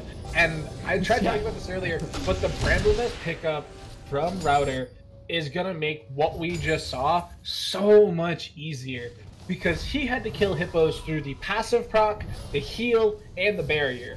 And so he was able to get 100% healing potential out of both the healing portions of that combo. And now that he has the Bramble Vest, with hippos playing so aggressively, he is able to cut that healing with the Grievous Wounds. Speaking of hippos here, I'm not quite really sure what he's building into. So we went Wit's End last game. Okay, I was about to say that looks like it's gonna be Wit's End again, but why? Why do you need the Wit's End here? I don't have an answer for you. I'm gonna be honest. Just straight up, I don't know why he needs a Wit's End here. It increases his magic resistance and magic damage. You do get a little bit of lifesteal off of it as a melee champion, but I realistically don't have an answer. We're gonna have to see how that continues. But Sat Charge come through as well as the Cloud from Fandaris. Throws down the Super Mega Death Bomb. He's going to be taken low. The Unstoppable ultimate comes through on Alley Man. Flag Drag Flash from Hog Pasta. The Cataclysm! Just barely able to take Alley Man in the process. So good there. And now Phantom Darius still pushing in here. Oh, he's going to take some damage in the meantime by the turret. Gets slowed by the Smite. Call the Forge God now coming through from Router. Gets the knock up here. Phantom Darius still trying to make the fleeting escape. But in the end, Hog Pasta gonna pick that one in response. He gets a 250 gold shutdown bonus on top of that as well. Pretty significant gold lead there, picking up 2 kills in quick succession. He is going to Cinderhulk Jarvan once again, looking to be a main tank force on the front side of his team, and he is going to be able to get it that much quicker. I would love to see a Randuin's Omen come out, or potentially a Frozen Heart. Something to just shut down the attack speed portions of this Dorito squad in Volibear and Kog'Maw. Hippos gonna run straight into Router there. Throws down the Thunder, but he's gonna get knocked up. Not quite. Router's just gonna try to make the escape here. Forced to use the Flash in the meantime. So he actually flipped him out of the charge. OP kill switch. Flying Drag not quite gonna hit on that Melee Man, but the burst is absurd! Kill switch picking up a response in the mid lane. Not really quite sure what the plan was there from Alley Man. Didn't have the ultimate available, didn't have Flash available. Just kind of ran it down, honestly. Now Rift in the mid lane here. Smoke screen coming through on the kill switch. Fam Darius and Hippos trying to chase forward. The bomb not quite going to hit anyone. Tidal Wave in the meantime getting that double knock of its Fam Darius. Gets the kill. Going to be bubbled in the process. Hippos throwing down the barrier. Going to get knocked up in the process. Hog Pasta picking that one up. The exhaust and ace in the hold. Not going to do much on the Phantom Darius there. Either way, it's going to be what I believe is a 1-for-1 kind in that mid wave. Yeah, I mean, no heal available for Hippos there. He was in a really bad spot because he was forced to auto-attack the Ornn, who has a Bramble Vest, which cut the healing of the Volibear passive there. So realistically, there was no chance of him making it out of that alive. Nami with the support as well, roaming up to try and keep the rest of the team alive. Caitlyn continuing to CS effectively in this bottom lane, continuing that CS lead that she's garnered for herself, along with the help of Celercia. Still though, much better than last game. We saw the Ophios really pop off around this point, so still some hope out there for the side of O10. Looking at this one now, the Drake, all 5 members are here. Hippos, I remind you, does not have teleport, so he won't be able to get back to this top lane, but that's going to be another dragon for the side of Dorito. Yeah, I mean, there's no plates available anymore, so there's only the CS loss currently happening. With the Ziggs roam, they are going to be able to get that top tower, though. Ziggs very good at taking towers, in case anybody hasn't been watching League of Legends for the last 7 years. Satchel charge. Yeah. So he's actually probably, yeah, it is his 3rd level up, so it is currently at 25%, I believe, is the first rank. I play, yeah, 25%. I play a lot of Ziggs, but I couldn't remember if it was 20 or 25%. Alley Man taken low by the extra from the Ziggs. Gonna be throwing down the Ignite. Uses the Unstoppable Force to get out of that one, but very close to a death there. Seeing Mega Inferno Bomb coming through in the bot lane to push Dorito off this bot tower. OP kill switch is everywhere. Yeah, that was the TP from Killswitch trying to defend that bottom lane turret. But it was potentially a good play there coming out from Dorito. They knew that they had the champion advantage in the bottom lane. TP obviously changes that, but they made the correct call based on the information they had at the time. They are now currently in a tower deficit, 2-1, only about a 3k gold lead difference because the kills are so similar. But a lot of the CS... Ooh, big tidal wave from Celercia on to Famdarius there. He's going to use the flash in the meantime. Bubble not quite going to hit. Throws it to the wall. No poke available. Living Artillery not quite able to pick it up as well. Hog Pasta playing very aggressive now. Coming through with the Flag Drag as well as Cataclysm. Flash Wild Growth from the side of Lightning. They turn their attention back onto Ashnir. Ooh, she's able to pick up the 90 caliber net there. Ace in the hole taking Lightning below 25% of his health here. They can still fully aggress onto this turret. They've got OP's kill switch now here. Mega Inferno Bomb mitigated through good shielding there from Lulu in the meantime. No turret actually in the process. Hippo's doing well to kind of mitigate the focus here. Oh, the Kobe on the bouncing bomb there, landing on the Cosma. Rest in peace. That's how he's within satchel charge range too. The problem is Killswitch just can't get close enough. He's being threatened by this Volibear, who, once again, not a lot of time spent in his own lane, which is giving Ornn some free reign. Only about 11 CS ahead, which is only about 2 full waves, which is kind of concerning with how much time Hippos has spent out of the lane itself. I mean, respectively, I'm worried about the XP gain on Router. The minute he starts hitting 14 there, you've got to start worrying about Ornn items. Those can bring a value worth of like 2,000, 3,000 gold to your team, which either side you're on, so it's a big deal. Big Unstoppable Force coming through there from Alpha. He's going to be taking a massive amount of turret shots. Hippo's in the meantime going in, but he's going to be stunned out by a great bubble. Ashen super low. Going to be taken out. The turret still dipping down, dealing damage. Hippos heals it with the passive in the meantime. Now OP kill switch from the side. Going to be taking out Hippos. Call the Forge God coming through to pick up a big knockup on Alleyman as we see a hard engage from Lightning. Not a knockup on the wall though, but a big clap for a double kill now. OP kill switch. And as well as the auto for a triple now. Oh, man. That was a really... Router. Yeah, Router is so ahead right now. You know, just mentally as well after being beaten down a little bit last game. Now on that Ornn, able to turn things around and be so much more effective as a champion. Turret, satchel charge. Easy. Name a better combo.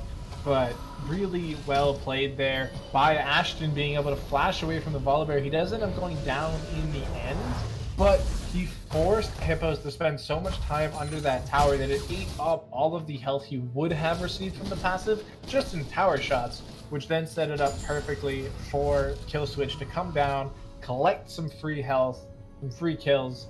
Free health. Router getting involved as well, using the ultimate, connecting it onto Alaman and picking up the kill there, and then cleaning up on Swallow and Lightning just for the cherry on the cake. They are now forced to fight once again for this dragon. However, it is a Cloud Drake, which honestly I think is so good for this O10 squad. You get 10% cooldown reduction across the board. Very effective for Ornn, Ziggs, and this Jarvan, who is looking to collapse onto the Kog'Maw.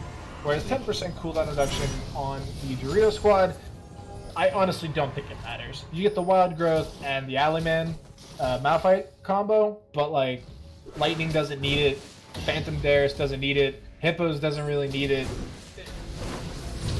This is fully a O10. Huge pressure there from Killswitch, by the way.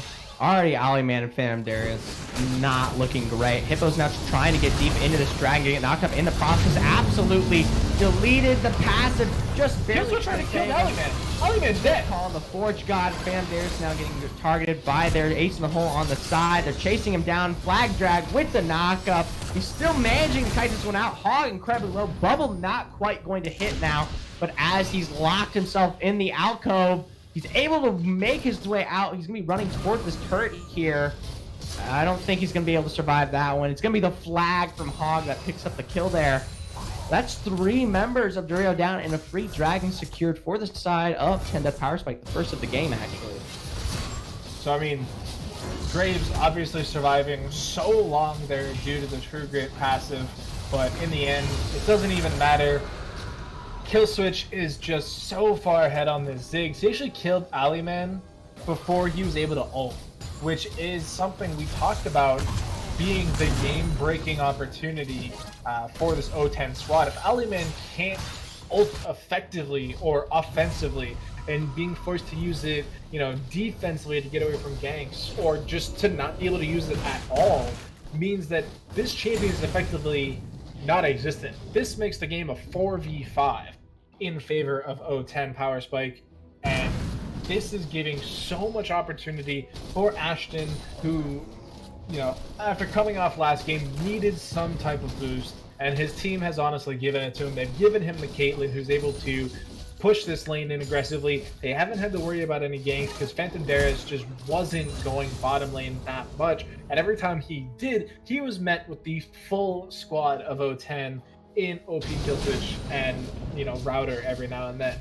And yes, there's 4 kills in the Graves, but unless we get a good Aliman ultimate, Graves can't solo carry. It's just not in the champion. One thing I'm going to point out there in the last fight, there was no vision, of course, so Hippo's just kind of rushing in there blind-eyed, and as a result, you lost a massive potential threat for the side of Dorito pretty much instantaneously. Clear out here from the side.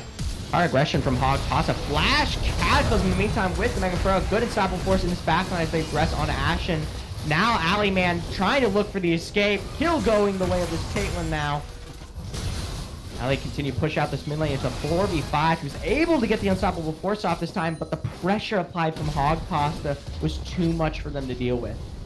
Yeah, and I mean, that's partially the lack of gold on Aliman. You know, he was able to get the unstoppable onto both carries of O10, and it didn't matter because Kog'Maw wasn't able to kill Jarvan fast enough that once the Cataclysm walls came down, he was able to respond back to the team. They were able to heal up the damage that had been done by Aliman, and so once his ultimate's done, what does Malphite have? The answer is nothing. And so they just kill him out, ignore the Kog'Maw and the Lulu, and now Speaking of the Kog'Maw and Lulu in the top side here, call the Forge God coming through there. Lightning just barely able not to pick up Ashen, gonna go down in the meantime as Rod picks that one up. Yeah, just too far forward. I mean, that was just really close for Ashton. Ashton actually surviving with seemingly single-digit HP. Has been able to get a lot of it back though from the Baron though. There. Baron very healthy. It's about 50% HP. The enemy jungler is down at the bottom tier 2, so they're really not concerned about the smite fight. They are going to be able to pick that up. They're just trying to pressure on these turrets as much as they can right now, which in all fairness, understandable, but they're gonna lose 1, potentially 2. Yeah, they do end up getting the second one down in the bottom lane, but yeah, you really don't ever want to see your jungler bottom lane like that. And looking at this health bar,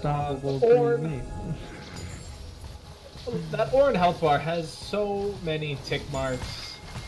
I don't understand how Lightning will ever be able to get through it, even with his Blade of the Ruined King build. Ooh, and now Ornn's sitting at level 14 here.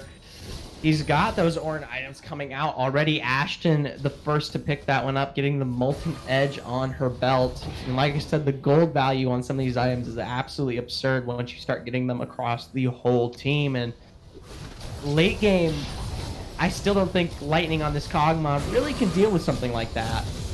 So, the real scary portion will be once Kill Switch builds a hat, which he's a little far away from. It looks like he's going to be going 4th item hat, but that is the item you want to upgrade on Ziggs.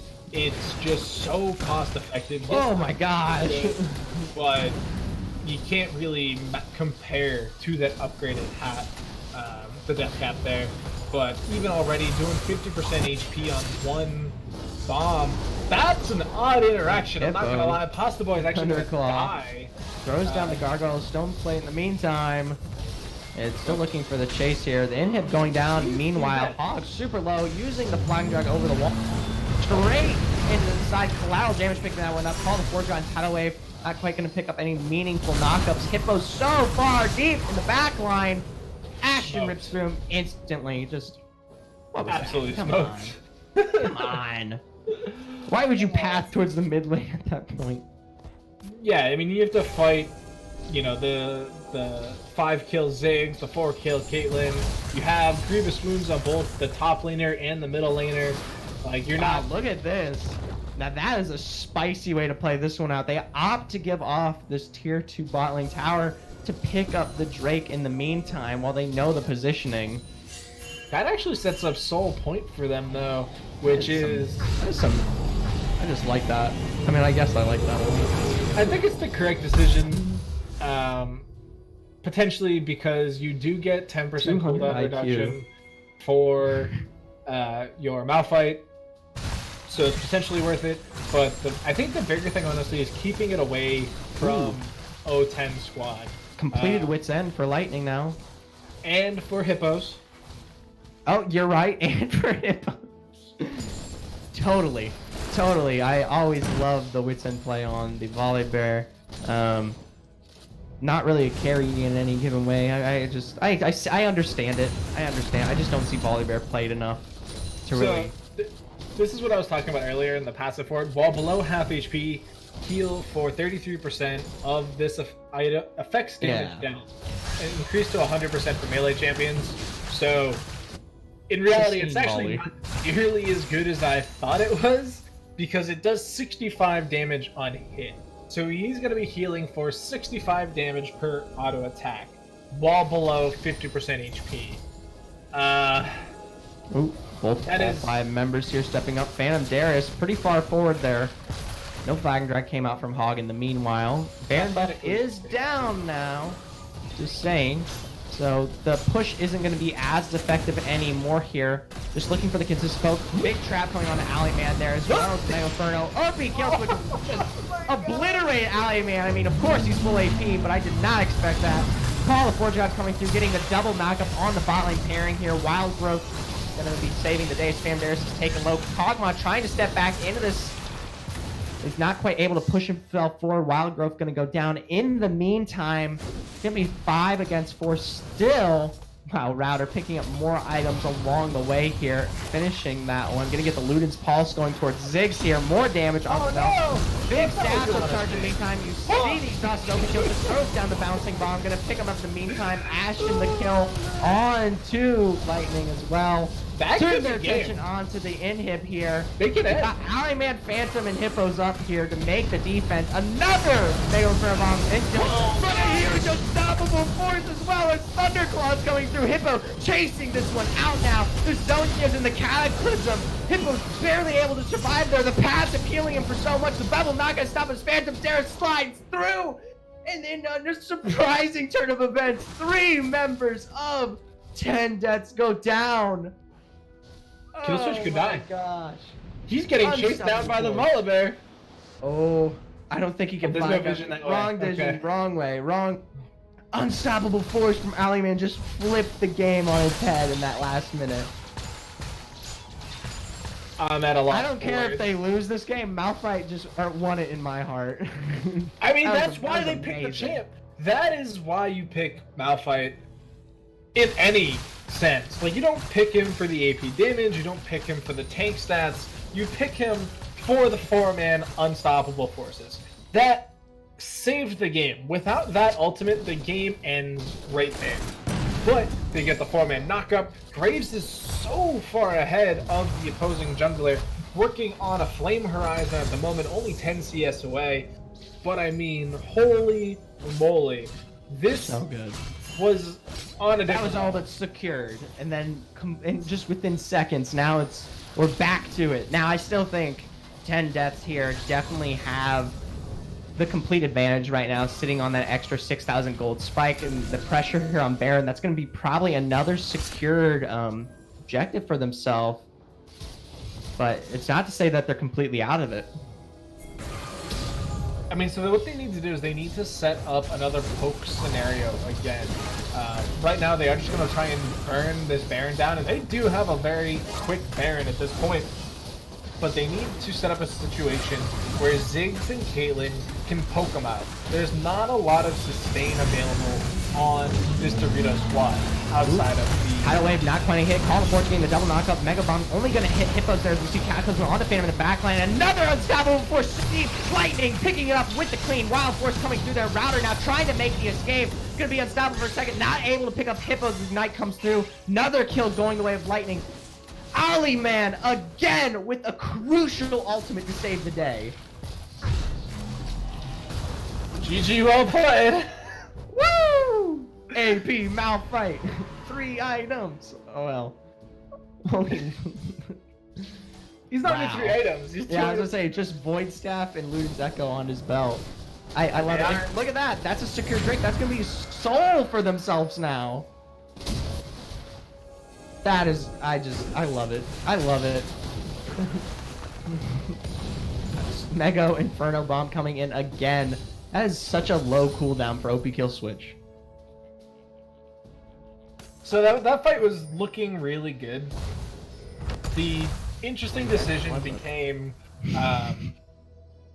Pasta Boy decided to go for Phantom Darius, which makes sense. He did so much damage to the fight before that it really turned it, because yes, Aliman's ultimate did stuff, but it was the damage from Graves that really won them the fight afterwards. The CC was helpful, but they needed the damage to kill them. So Pasta Boy makes the correct decision to try and take out the damage dealer of Dorito. The problem is, another huge ultimate for Aliman sets up a position for Kog'Maw to just sit back and auto. Finally. Oh, and that's the Ginsu's Rage Blade, by the way. Now completed. Yeah. So Kog'Maw's now online effectively. There's no real more item for him to do. Gonna miss the knock up there. Poked out in the meantime. The damage from Lightning, by the way. That is what we're dealing with here now. Now Inhib's gonna go down. They don't have the pressure to manage through this Baron here. But any given team fight could mean the end right now. So we're almost in a situation again where if kill switch dies, the game ends. Because Caitlyn, while on 3 items, Caitlyn has this problem where she doesn't fully scale. And so Caitlyn is currently at a point where she can't kill Hippos. So if... Players just stepping up here. Phantom Darius gonna get bubbled in the meantime. Knocked up with the Orno. We see the Mega Inferno Bomb. Gonna be ripped through instantaneously. Tidal Wave coming as well for the knockup. Hippos Wild Growth isn't gonna save him today. Gonna go down in the meantime. And within seconds of us speaking, the team fight has completely flipped. Lightning and Swallow still on the board there, trying to throw it down, but as the first turret goes down, and as the second turret gets absolutely shredded through, Lightning and always Swallow have no way to build their team back into this, and 10 Death Power Spike brings the game to a tie, 1-for-1 across the board. Just complete and utter madness is what that is. Just the survivability there from O10 at the very last moment, coming in so clutch. Granted, that Malphite ultimate didn't hit onto Ashton, so he was able to still have the opportunity to auto-attack the Malphite to death, while Nami and Ziggs were trying to focus on the objective of the inhibitor. Nami survived from sub 50 HP due to the heal of Ashton, at which point she was able to bring the rest of the team into a healthy position And because Graves had already essentially been killed at this point, because of getting caught by the Orin ultimate, there was no real damage left from that Dorito squad. Yes, Lightning was still alive. Yes, the Wild Girth was trying to keep Hippos alive. But we've talked about it already. Kog'Maw is not in a good position damage-wise. He had all of his items barring Hurricane, which he probably could have picked up instead of the Wit's End. But like that's the only other item he would have been able to pick up there that would have potentially changed that, because it changes him from a single target demon to a team fight winning champion. But he just didn't have the damage to try and cut through the Orin and the Jarvan, and so Killswitch and Ashton were able to sit in the back lane and just deal damage. And even with Aliman coming in so clutch for his team for so many different situations, it just wasn't enough. Yeah. Either way, both teams now sitting 1-1 here. Going to take it to a final game to see who's going to pick up this series here. With that, though, we're going to be getting into a short break as we get everything organized and ready. So stay tuned.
All right, welcome back. Getting into the pick and bans phase of the game 3 between Dorito versus 10 Death Power Spike. Both teams are brought to you here 1-1 respectively.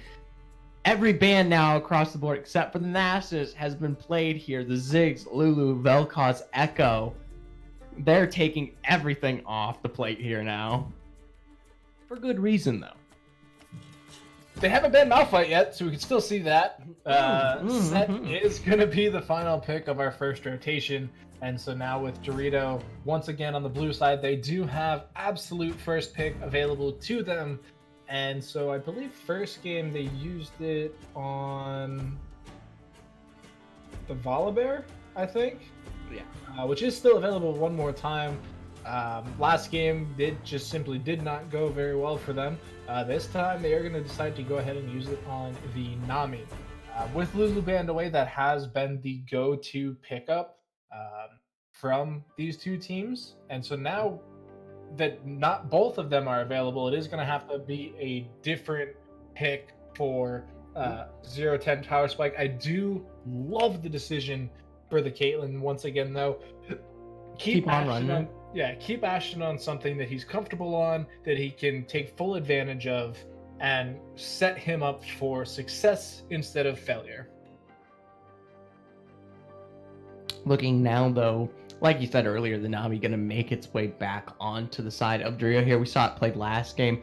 Orin, once again, going to be out onto Router there. Definitely looking like they're just going to try to run that same comp. It worked well enough in game 2. They might as well see it again. The big thing I need to see here from Dorito is a change on the ADC. I don't think Kog'Maw in any form was ever going to win into a Caitlyn Nami, and it was a poor drafting decision in my personal opinion. I don't think, unless you're running into a scaling comp, say like a Kai'Sa, I don't think Kog'Maw is the best option right now across the board, especially when something like the Aphelios is still available that you already showed in game 1 you were super, super good on.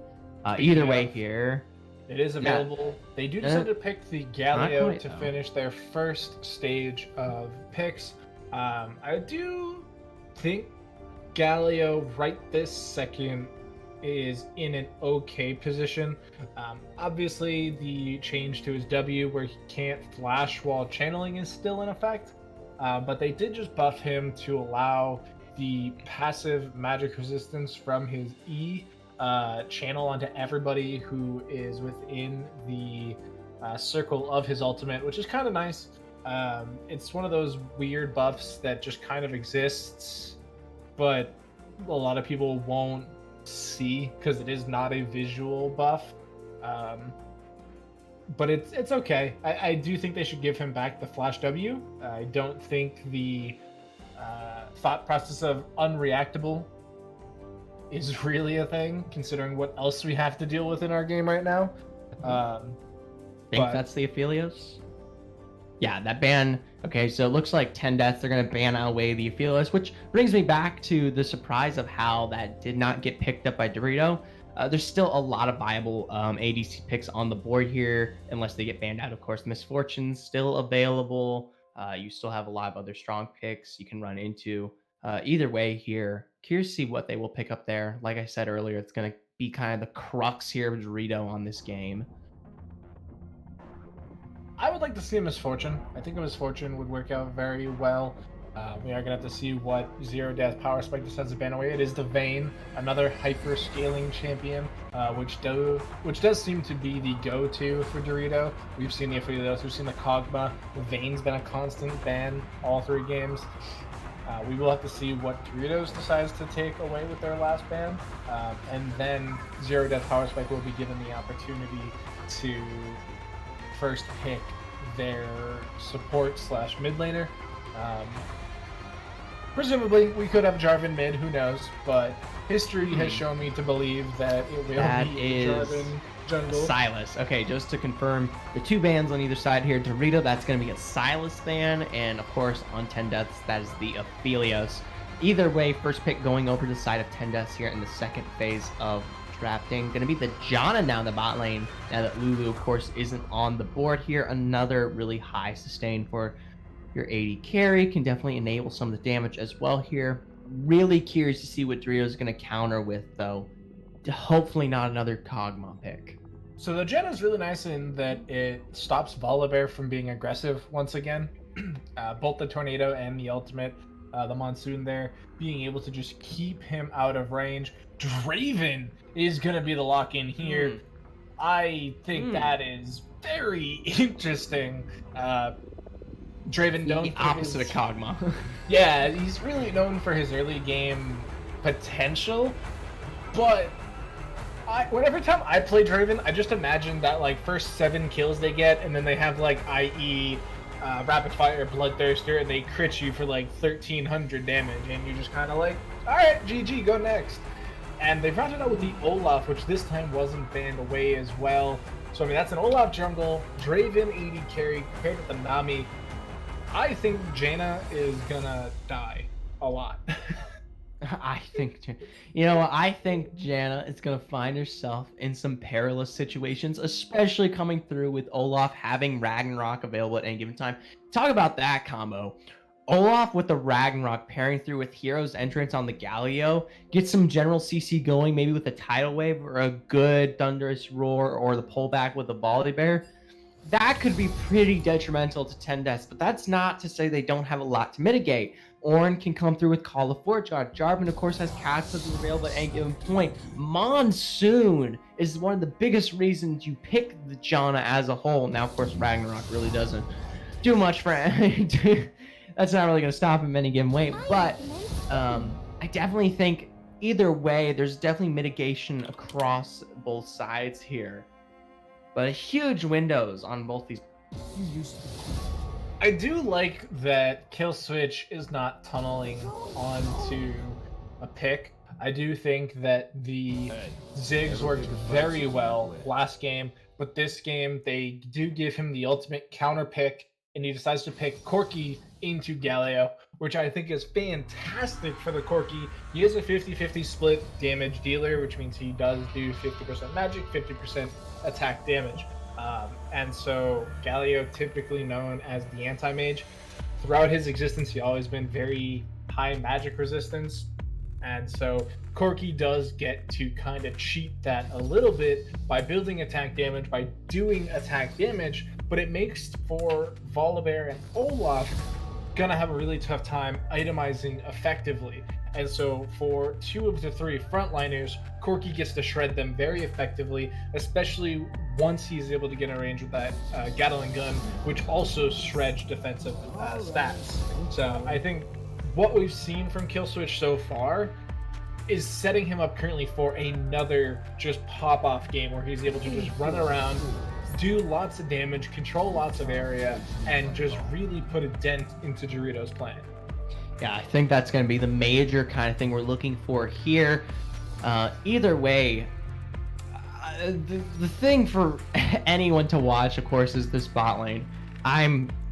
We saw Lightning really do well on the Aphelios last time in game 1. I think the Kog'Maw was a bit weak, but now with the tools on his belt to come forward with the Draven available, pair that through with Phantom Darius on this Olaf at any given point to get through some of the sustain and movement by the Janna's Monsoon, of course, you could be seeing some heavy early aggression on the board for Dorito. I think they have so much to mitigate the potential in team fights.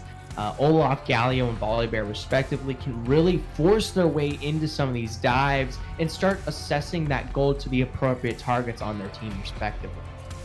Yeah, I mean, you talk about Galio and Volibear. If you get an Olaf Ragnaroking into the enemy team, not being able to get displaced by the Monsoon or the Tornado, and then even Galio rain down on top, potentially interrupting the Monsoon once it's been cast, that would be Heartbreak Ridge in its entirety for this 10 death power spike squad, because at that point everybody gets knocked up, everybody then gets stuck in the idle of Durand, and now you do have that Volibear Draven combo just running rampant in your backline. And Volibear, I honestly don't know what to expect this game. We've seen one game where it did okay, and we had last game where it did less than okay. And so the fact that they haven't thought to try and ban it at all speaks to how little they care about this Volibear. The last time, really, anytime I see a Volibear in one of these leagues, game one, it pops off, does a billion damage, never dies, and it instantly gets banned away. And this time they're just like, you picked a champion that doesn't die, but the way you're building him doesn't actually do anything. So you can have him, and we'll just focus on the other 4 champions on your team. To be fair, though, I think the Volibear does play really, really well into Router's Ornn. I think the biggest issue is that Hippo is playing it far too aggressively, getting into some of these team fights too early or too deep and staying there for too long. And the sustain that this whole champion is built around doesn't really matter when you're getting bursted out because no one can help respond to your engage. So I think it's possible to work into this comp here. It just needs to be played more appropriately, and the timing needs to be more cohesive with the rest of the team. So I think it'd be godlike if for this game 3 he just swaps it up, plays a standard Volibear build, picks up like a Titanic Hydra and stuff, and just actually plays the champion and completely catches 10 Death Power Spike off guard and just blows away their whole composition. Because if you now have a standard Volibear that never dies, does a ton of damage, you're not set up to deal with that at this point, because your Ornn's going to lose the 1v1. Jarvan's not going to be able to help him in that 1v1 because Volibear is just going to be too tanky and do too much damage, and all of a sudden now you need your Corki and your Caitlyn to be able to kill him, but he's also unkillable. So that would be super big brain. I do expect to see the heal barrier once again. But I don't know, looking just straight at these 2 squads, I honestly wouldn't know who to give the game to. Composition-wise, I do lean more towards the 0-10 power spike, just because of their composition being able to do all of it and having enough mixed damage to make it hard to itemize against. But the way the Doritos have played, it's such a coin flip. They could play on top of their game and just run away with it, or they could fall behind early and struggle. With that, though, we're going to take the time to wrap this up here and get to our spectator delay. Please stay tuned as we get into what will be an exciting and deciding Game 3 between these 2 teams.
Welcome back, everyone. Go ahead, Dr. Miscommunication. Welcome back, everybody. Here we are once again. Game 3 between Doritos and the 0-10 Death Power Spike. Winner of this goes on, becomes a 7-1 team. Loser of this goes home and becomes a 6-2 team. And we do see the team moving forward aggressively into the topside tri-bush. Router gets hit by the axe and flips back into the team. Force a flash over the wall, and the fail flash from Lightning means Router gets to survive for another day. But that is yummy. A very early summoner spell being burned by the Ornn, who now has a very large target on his back. Yeah, the Ornn here, it's burned, and it definitely pairs well for Hippos here early. We saw when he got the Thunderclap coming through there that he was able actually to aggress onto Router early on, so I'd be worried if I was Ornn if that was the problem there. I do think that's not quite going to hit just in time, though. But a good gank from Phantom Darius could mean the end. If I'm Phantom Darius, honestly, I take my blue buff and I just sprint topside. Because you know there's no flash, you know he's level 1, so he doesn't have a Z. There's no possible escape from him. You do still have... Never mind, I was going to say you still have flash on Hippos, but I forgot who we were commentating. But you will have access to the Q flip, so there is a very good potential level 2 gank coming in, but it looks like something happened. Phantom Darius did not get his blue buff, even though he had a leash. That's curious. He is starting it now. It's pro strat. It's bigger brain than I can even imagine, so no question there. Ollie Swallow trying to step up the bubble there. Good poke from Ashton in response. That's going to be something that's very difficult in this bot lane here. Lightning's not really going to have an easy way to step into Celercia and Ashton, especially since the sustain built by that Jonas shielding isn't really going to give him that early opportunity that he needs just quite yet. Yeah, I mean, that bottom lane, though, you know, sometimes as Draven, you have to worry about the enemy support having the knowledge of where you're going to run to due to the big giant mark that happens on the lane when you do land a spinning axe. But Jaina, not one of those champions. You can just kind of leisurely farm at your pace, stack up those adoration stacks, wait for the last hit opportunity to give yourself a big payout, because Jaina Caitlyn isn't going to have the pressure to kill you and have those stacks held, so you can just kind of chill. Yeah. We saw a little bit of the movement there, respect by junglers, but there's no really way to get onto OP kill switch right now. He's a bit too far pushed in as a response. Could potentially see the rotation by Hog Pasta here, but he is situated on that top side, maybe looking for a shadow onto Router so he doesn't get picked off until Splash comes up within the next 2 minutes here or so. So for now, everyone's relatively taking the pacing very, very slow, which in my personal opinion works out better to the favor of the side of 10 deaths here, because they definitely have more of a comp that relies on getting to a team fight phase and not giving away too much pressure early. Yeah, I mean, Draven does do buku damage. Everybody's seen it. Everybody's had the misfortune of playing against it, but he can only get that way if he has items. And if you can keep on par with him gold-wise, he's gonna take a while to get to that point of feeling overbearing. He's not gonna be getting those 1300 damage critical hits just off laning phase. He is gonna have to get some kills before he can really do that to you. And so you can see Ashton and Celercia.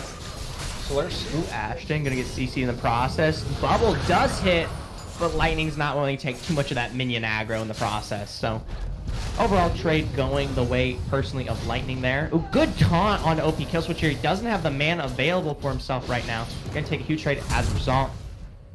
Other than that, just general poke in the top side. Just little fighting all across the map. Yeah, I think he already procced the passive. Potentially. Nope, still available. Damn it, he was really low. I thought he was gonna proc it, honestly. There it goes. Ooh, Hippos. Actually, yeah, there it is. I was curious if Router was going to go in for that clap or not, but like you said, the passive was available. But that's now down here, so still has heal and barrier available, but Router has a lot more potential coming his way, especially since Flash will be online here within the next 30 seconds.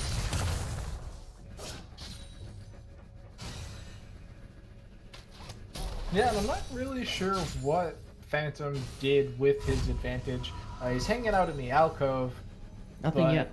yeah, Ashton and Celercia are playing so safe. They don't want to have to deal with this Draven, really in any sense of the word. They are just giving him the free lane. He is now, just now, taking advantage of that and setting up a freeze. Rolling router back here. Still looking Jason Stone out. I have no idea why. Ooh, good thunderous roar, but the unstoppable flash with the collab.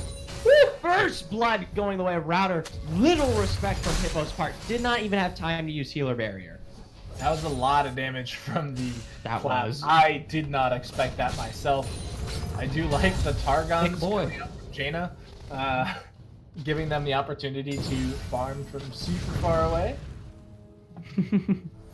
But it is... Ooh, Phantom Darius here. Gonna land the Lax and the slow there on the Router. Call the Force Jar is available. Is able to pick up the knockup in the meanwhile. Phantom Darius taken pretty low there. Gets the reset on the Axe meantime. Good knockup from Router, but there's no mana available for the rest of his combo.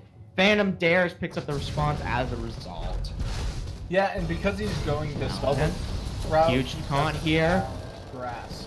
The wins. Open kill switch. Launches forward there. Forces the flash there now on Valley Man. Pings going down in that bottom lane from the red side. Alleyman, no healing left available. He is playing a little close to the vest. I mean, you gotta respect that right now. You do have Phantom Darius stepping up into this wave here, possibly gonna manage it out for the time being. Yep, no teleport available for Alleyman. He did go Ignite this game, which I think is a little curious. It's very aggressive for a Galio going Ignite, especially into this Corki matchup. We have seen some spurts of opportunity from Alleyman in this mid lane, landing a couple really good taunts. But Kill Switch has that cleanse. He's chilling. He's able to chilling. get He's out good. of any idol of Durand potentially that may catch him off guard. For now, though, he is just out farming a little bit. There's a big wave in Alleyman's face, though, so he's going to be able to catch up quite easily.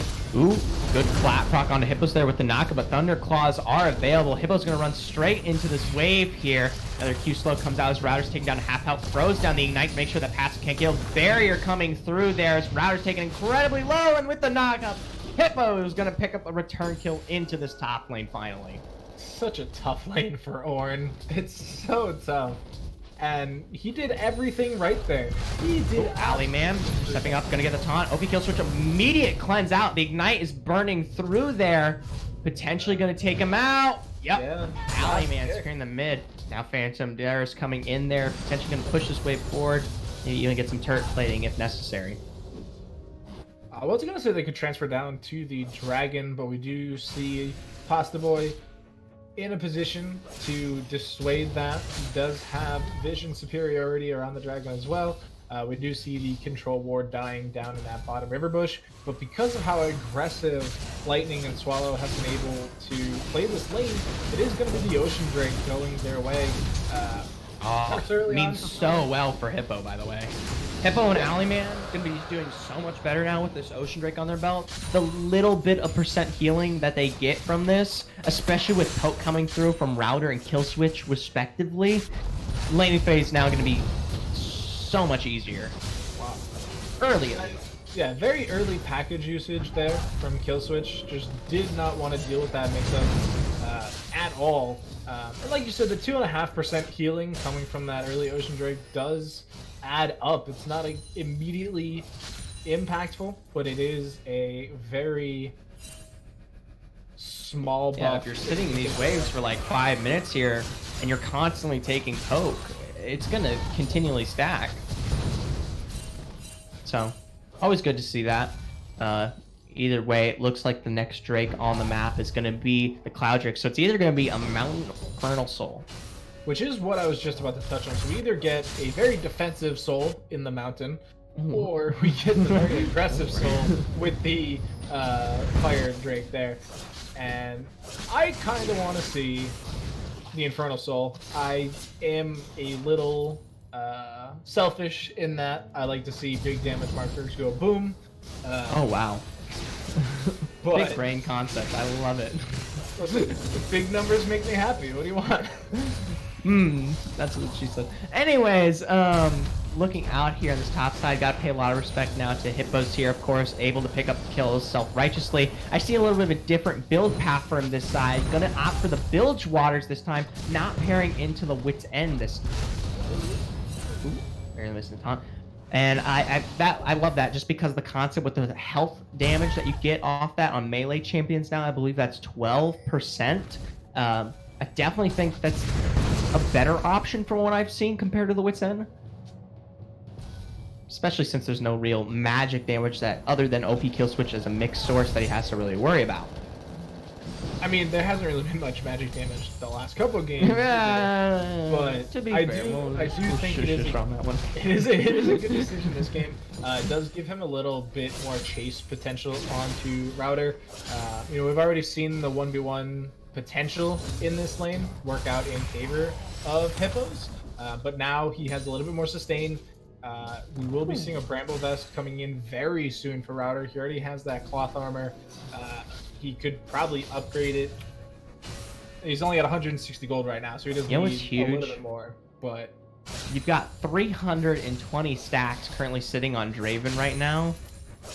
Any kill that goes his way, with that Mana Moon auto completed, he's gonna get absolutely just propelled into his damage the minute he picks something up here. You have to see a potential shutdown here and now, especially since Phantom Darius is making his way into this lane, as well as Aliman gonna possibly come through with Hero's Entrance. This could bode the entire game here and now with this possible dive. I mean, honestly, yeah, just run it. You have the Galio backup. You have Possibly on the side though. He is available. Lightning stepping up immediately here. You see Tidal Wave coming out instantly. Ragnarok with the Unstoppable Hero's going to come down. Monsoon canceled due to that result. Big Flash coming through from the Caitlyn. Lightning picking up the kill. Aliman in the process was hit by that Cataclysm from Pasta there. Did pick up Celercia in the meantime. Kill switch with the response finally available. Too late. 2 kills going the way of the side of Dorito here, and they're going to continue to look to chase on Hog Pasta. Good flag drag with the flash there to get out that one. Curious to see if he can continually make this escape. Aliman does have the dashboard available. Taunt too soon used there. That was so close. Just a bit of a misplay from Aliman. So I didn't see the exact how much amount that Draven was able to collect there. It was something like 500 additional gold though, which, like you said, just bonkers. He is going to be able to continue pushing into that tower, potentially getting a 3rd plate as well. He is going to opt to go back to base. And we'll have to see what he picks up. He is backing with 2,400 gold. And he has... That's massive. He has 2 long swords already. Just picks up a BF sword. I believe so. He's got the Mana Moon available. No, so he went Berserker's Greaves. Okay. Yeah, BF sword Berserker Greaves. I do think that is the correct decision. He's already ahead in the damage. He's got a full item completed already. This attack speed boost on top of it with the boots let him chase more effectively. He has the bonus move speed. He has the additional attack speed to just let those axes rip. And so now he is behind the dragon timer, so it is going to be a Cloud Drake going the way of 10 Death Power Spike, but it's an it's an Air Drake. It's going to be a mountain on the Rift now.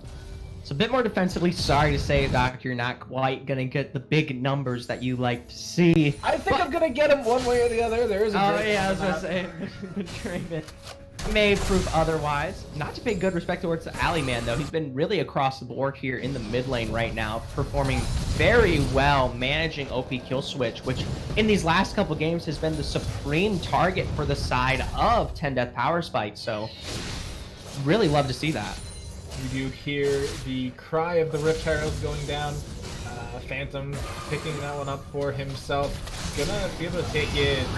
Ooh, probably top. Big chase coming out here. Hog Pasta on the side. Bubble not quite going to hit from Ollie Swallow. Big flag and drag. Big good flash with the Power Wave pairing with Catchel. He's still going to hit Lightning in the meantime. Throws out the Whirling Blades. He's able to pick up Pasta Boy, but not before Ashton with the auto. Picks it up as a result. Bubble comes through there. Ooh, top lane now. Big knockup onto Hippos as Spam Darius revives. Possibly looking to dive this one out. Hippos taken very low. Good call, the Forge God there from Router. As we see the Rift Herald finally make its impact onto this turret here. Ragnarok, of course, down now. They kill this turret out. Slow still managing to come through on Router. Oh, Ragnarok actually was available. My bad there. They launch aggressively onto Router. In the meantime, Hippos picks it up as a good movement. Double kill for OP Kill Switch coming in there with the charge. Alimana just too late on the hero's entrance. Yeah, I mean, the burn from the package coming in clutch there in favor. Oh no. Force the flash. Now Hog Pasta responding. No flag drag available. Either way. That was a really nice response there from Kill Switch, making his way to the top side with that package. The burn there, clutching out the kill onto Phantom. I honestly thought that was going to go the other way and thought Kill Switch might have been inting a little bit, but he has so much damage in one item. He also going the Metamune build, and it worked out very effectively for him there. He is able to pick up 2 quick kills. They do end up losing first brick, however, to the Herald play, but that hurt. I'd like to point out, Ashton, that's 1 auto. Just 1. He got shielded too, I believe. Yeah. That was with the Janna shield. And there's Turns down. There's no crit yet either for Lightning. It's just the Manamune BF vamp. So Bloodthirster on its way as well. Oof. It's second turret of the game going down there in favor of Doritos. And the gold lead on this Draven it's beyond absurd right now. 50 CS ahead, 1 kill up, of course, but the Adoration stacked passive just doing so much extra work for the damage graphs here. OP Kill Switch getting out of the spin lane very quickly after spotting them out with that control ward there.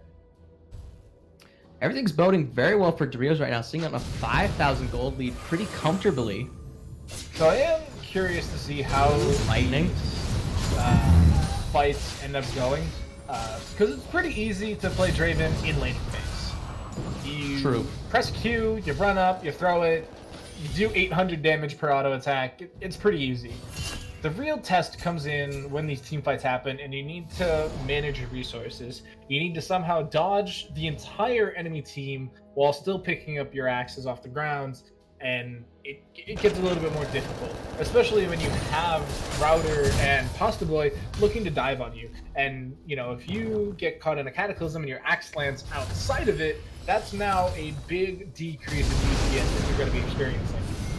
Ooh, hard aggression here from Hippos looking to launch, but not to proceed. Ragnarok from the side of Phantom Darius. Tidal Wave finally going to hit his Lightning, picks that one up, in turn top lane. A good call, Forge God under tower, allows Router to pick up the kill onto Hippos. Finally uses the heal, by the way. Barrier just finally coming online again. What a shame. So 1 for 1, respectively, but Hippos still playing far too aggressively. This is something I talked about in the drafting phase. If you want to see a consistent volley bear, you need to pay more respect to what you're running straight into. You're not so unkillable that your passive and the constant sustain is just going to save you through everything. More respect definitely needs to be taken in the future. I mean, it is the correct build decision for Router 2 games in a row now, picking up that Bramble Vest. Such a cheap item. I think it's like 900 gold total for that item. It's built out of a cloth armor, and it gives you a mini Thornmail passive along with Grievous Wounds. It's essentially made to cancel Volibear, in the same sense that like Executioner's Calling is made. Right, Grievous Wounds. Yeah, like it's just kind of a really silly item when you think about it. We see Phantom in the background here. We see the ping from Galio's ultimate available, letting them. Phantom Darius. Yeah. Just a quick flag and drag to get out of that one. Returns with a good knockup. I mean, no aggression in general. Yeah, it looked like they were really setting up for a tower dive there. Yeah. Having the Galio opportunity in the background as well. Either way here, turret finally going to go down here for the side of Dorito. Finally getting their way in the mid lane. In the process, Router, though, going to get the response on the top side uncontested there. It really is close to going down in the bottom lane as well. Zephyr going out there, you see, but the recall did complete for Draven. So they are going to get some damage down on this mid lane turret as well. Ooh, OP kill switch going to get engaged and the taunt controlled onto Probelt, not quite hitting there. Getting poked out by the minions, actually doing so much damage. See the missile boys coming through there. Tries to go back in, but bursted. Now you see Hippo in the mid lane here. By the way, no one to follow up in the meantime. You see a big Cataclysm come out as well. Heal coming through there. Lightning finally arriving as you see Router with a good call of Forge God onto Lightning, but not before a good unstoppable Ragnarok and 2 Axe. Kicks for a double kill there onto Olaf. Now Router finally pairing through to get the kill on Ash as Ashton gets picked up by Phantom Darius. But OP kill switch was a quick response to pick up that one. Bing Lightning bong. though. Oh my gosh. 4 members for 3. Dorito comes out on top. It's all across the board. So it's actually pretty crazy how long Router survived, if you think about it. He TP'd into 3 people, and his team abandoned him as the sacrificial lamb. But, I mean, Olaf on the backside killing everybody, and then Lightning kind of struggling to kill Router through all of this armor that he has built up. I mean, the only thing left for him to build at this point, so Randuin's Omen is really all that's left to try and defend him from. He's already got the Cold Steel passive though, so. Yeah, I mean, the only reason you build that at that point is to combat critical strikes. And at this stage of the game, all Draven has is that crit cloak. Like, he's got more on the way, but for now... Oh, let's see after this back here. He was able to get the Adoration stack buff off onto Router there eventually, yeah, so... There it is. He's able to pick up IE. 2 items away from a full build at 22 minutes here. In comparison to Caitlyn, it's just not quite the aggression necessary now. Ooh, Hog gonna run straight into Alley Man here. Tonka coming through there. Does get the knock-up in the process, but he's gonna be caught out. Meanwhile, Celercia actually picking the kill up there. But the aggression on this Baron, I don't think they even realized it right now. There's the ward, so they definitely have spotted it out. I don't know if they're going to be able to respond in time. They don't seem concerned with responding. It looks like they're casually doing a blue buff. Caitlyn and Janna are coming up here, but Baron seems to be fully in the hands of Doritos. They try and fight it with a Piltover Peacemaker. But... That was a bit concerning. I mean, Alleyman's depth 4v5, you win that kind of fight, especially since you have Call of Forge got up, Cataclysm's up, your jungler is there and available. Just no one cared per se to go for it. I think that's a very interesting move there from the side of Death Power Spike. And it does make it that much more difficult now for them to continue playing the objective game. I think, honestly, it's the threat of the Draven. Like, they're afraid of, you know, what Draven can do. They know that he has a completed Infinity Edge, and so they're just concernicus about how much damage he can do. The problem is now they still have to deal with how much damage he can do, and a Baron buff type push. Which right now the game plan, honestly, for them is stack 5 middle, have Volibear just run everybody down, follow up with a Ragnarok and a Galio ultimate, and then just have Draven casually throw some axes. He's not concerned. He is probably going to be picking up, I would presume, a rapid fire cannon next. It does give him a little bit more crit chance. It does let him snipe people from farther away. The Earth Dragon is going to be spawning in about 15 seconds. This top lane tower is gone. Doesn't really matter how much Router struggles with it. Bort coming through there. Hippo still continuing to look at aggress. Thunderclaw's coming out as well as called Forge. Got ace in the hole from the side there. Good knock-up in the return.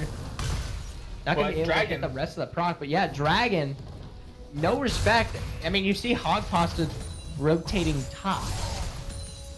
Even after he just cleared the wards on this Dragon, it's confusing where the macro mindset is for the side of 10 Death Power Spike here.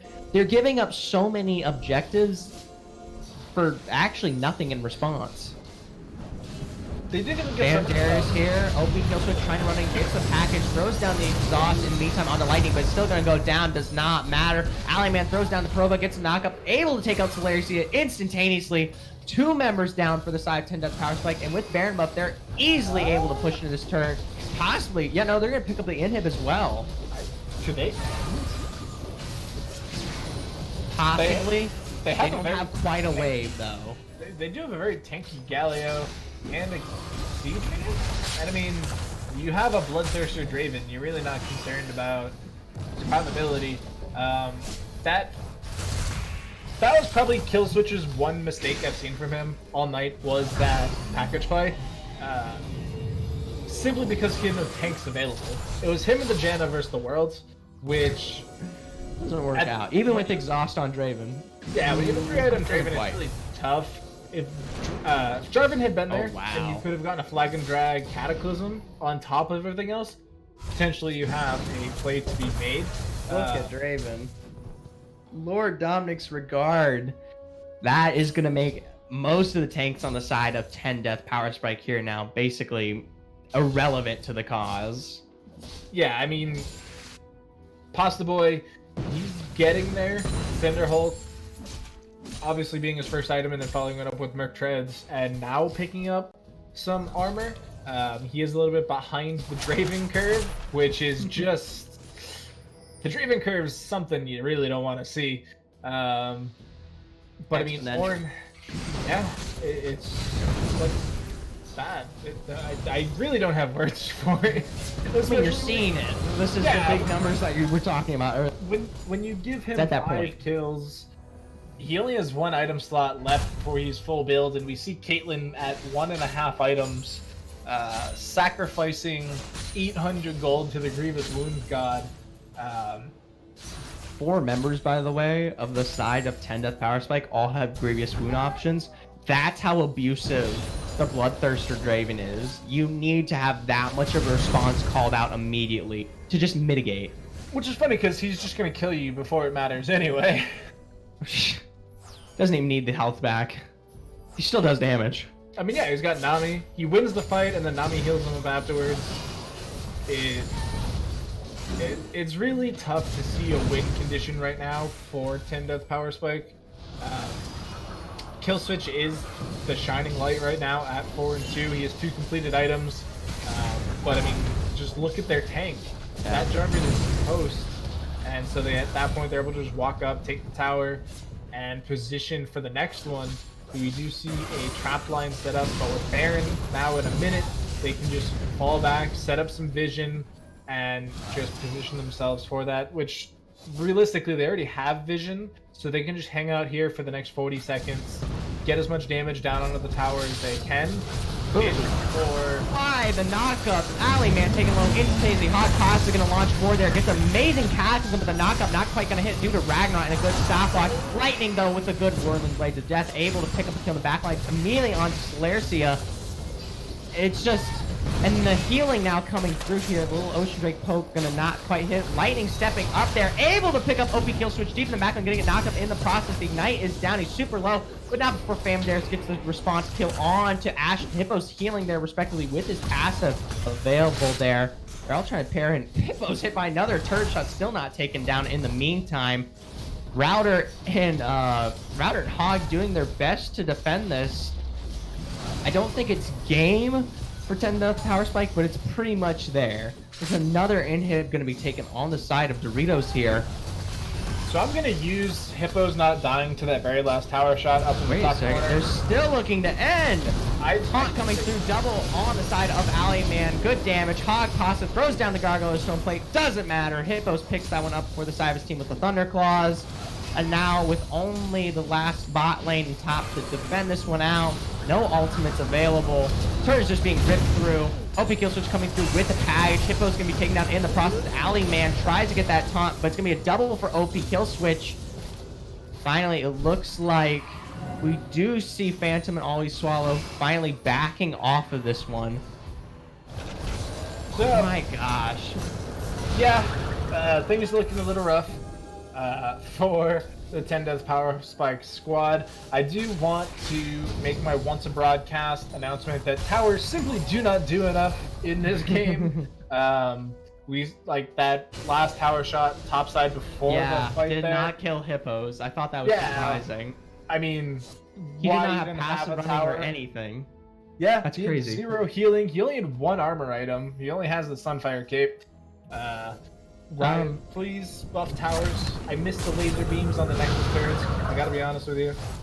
I think looking forward here, 10 Death Power Spike in the future. Oh wow, actually, I don't know why I did that, but in the future, 10 Death Power Spike, you cannot give up as much as you are giving up. I'm not talking about kills, but just general macro play. They're completely awash across the board. Most teams play reactively to this sort of thing when they see, you know, the movement, they try to contest the Baron, they try to contest the Dragon. 10 Deaths has not done a single thing, like, ever. They haven't stepped up, they haven't tried to defend. This is the first Baron kind of fight I've seen this entire game, and it's sitting at 31 minutes. As a result, you've got Soul Point uncontested, full Mountain Drake stacks, and just, in the future, 10 Deaths needs to play far more reactively if they're on the back foot. Proactively, of course, if they're on the forward, but it's just very disappointing to see here. They are getting some good damage down. They do pop Phantom Sterix. Alleyman in the back line there, going to be focused out in the meantime. Tries to get a good taunt off there. He's able to mitigate the damage, but he's finally taken out by Ashton in the meantime. Baron goes through and through. Call of Forge coming there. Gets a good knockup onto Lightning. Ragnarok onto the Olafairs. We see a big pile. Cataclysm coming down in response. Going to be taken out by Ashton. Finally looking like 10 Deaths looks for the disengage. 3 members, though, of yours still have that Baron available for the further. Lightning still stepping up here. Ooh. Not anymore, though. Killswitch actually did more damage than Lightning in the one auto attack trade. But Hippo's running it. CC finally coming through there. Ace in the hole. Gonna be mitigated there by Always Swallow there, but Draven not able to actually way to put himself in there without Phantom Darius or Alleyman available. Now, Baron buff for your mid laner, always a worthwhile trade, especially when it is simply just a Galio who, at this stage of the game, doesn't really care for Baron. Realistically, he's just gonna hang back, hang out in with the jungle, waiting for a spicy hero's entrance. Always has to show up for the glory, never for the work. But now, things are a little weird, because there's one inhibitor down in the mid lane. We do see Doritos still hanging out in that mid lane, instead of moving to a side lane like the bottom lane where it's the naked inhibitor available that they could just bum rush down for even more map advantage, and then transition topside. For now, it almost seems like they're gonna wait the 3 minutes for the Elder Drake. Elder Drake is available, but they still have the pushing power of Baron on their side here. Get some of these side waves start rolling, and you can run the full 5-man comp right back into the team fight, mitigate the damage for Lightning, and he's able to clean up. 10 Deaths can do their best. Ooh, Call of Forge got actually isn't able to get the second proc off. We did see the flash come through there from Lightning. Wasn't necessary, hilariously enough. I mean, good on him, though. It's obvious he was supposed to use it, but surprising kind of to see that from Router. Hindsight is 50-50. Yeah. Either way here, Whirling Blades of Death through there, gonna pick up some damage. Top turret finally gonna go down. The last of these inhib defending turrets. Big knockup coming through there onto Bam. Throws down the Ragnarok and gets a massive speed boost onto Astro Bath. Tidal Wave coming through. Cataclysm not gonna save the day in time there. Phantom Dare is still playing super aggressive. They heal, not able to come through in time from the redemption, but the Router finally gonna go down from Alleyman.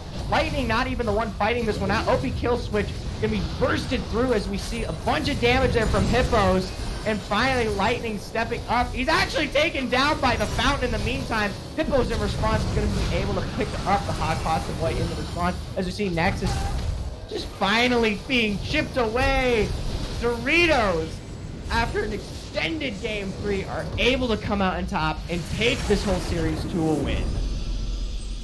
And so we talked about Hippos all night long on this Volibear. In the champion select, I mentioned how great it would be for him to change it up, build normal Volibear, just take the game by the throat.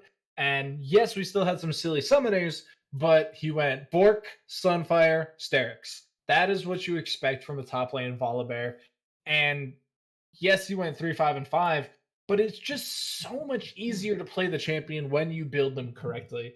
And in that last team fight there, you saw the deadly power of the Olaf Ragnarok with the Nami speed boost. There simply wasn't anything for Ashton to be able to do. Yeah. And so even though he was really starting to get to a point where he hurt, you can't do damage if you're dead. And Olaf really succeeds at killing enemy AD carries because even with 2 peelers, both the Janna and the Jarvan were trying to keep Phantom off of Ashton.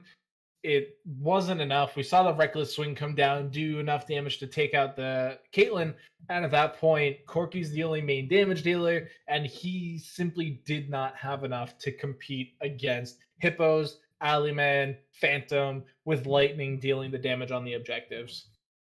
I have to say, for both these teams sitting at 6 wins, 1 loss, the gap between the potential was just completely absurd. I don't know if this was an off day for 10 Death Power Spike, but it just seemed like they were not playing on their best footing. That last game, it literally looked like they just kind of let the wash happen to them and didn't even try to mitigate. But with that, any last thoughts on this series here, Doctor?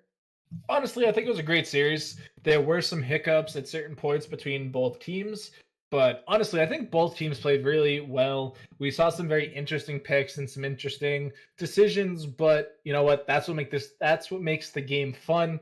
I really enjoyed commentating the games tonight. It is always a great time here at Risen Esports, and congratulations for Doritos becoming a 7-1 team.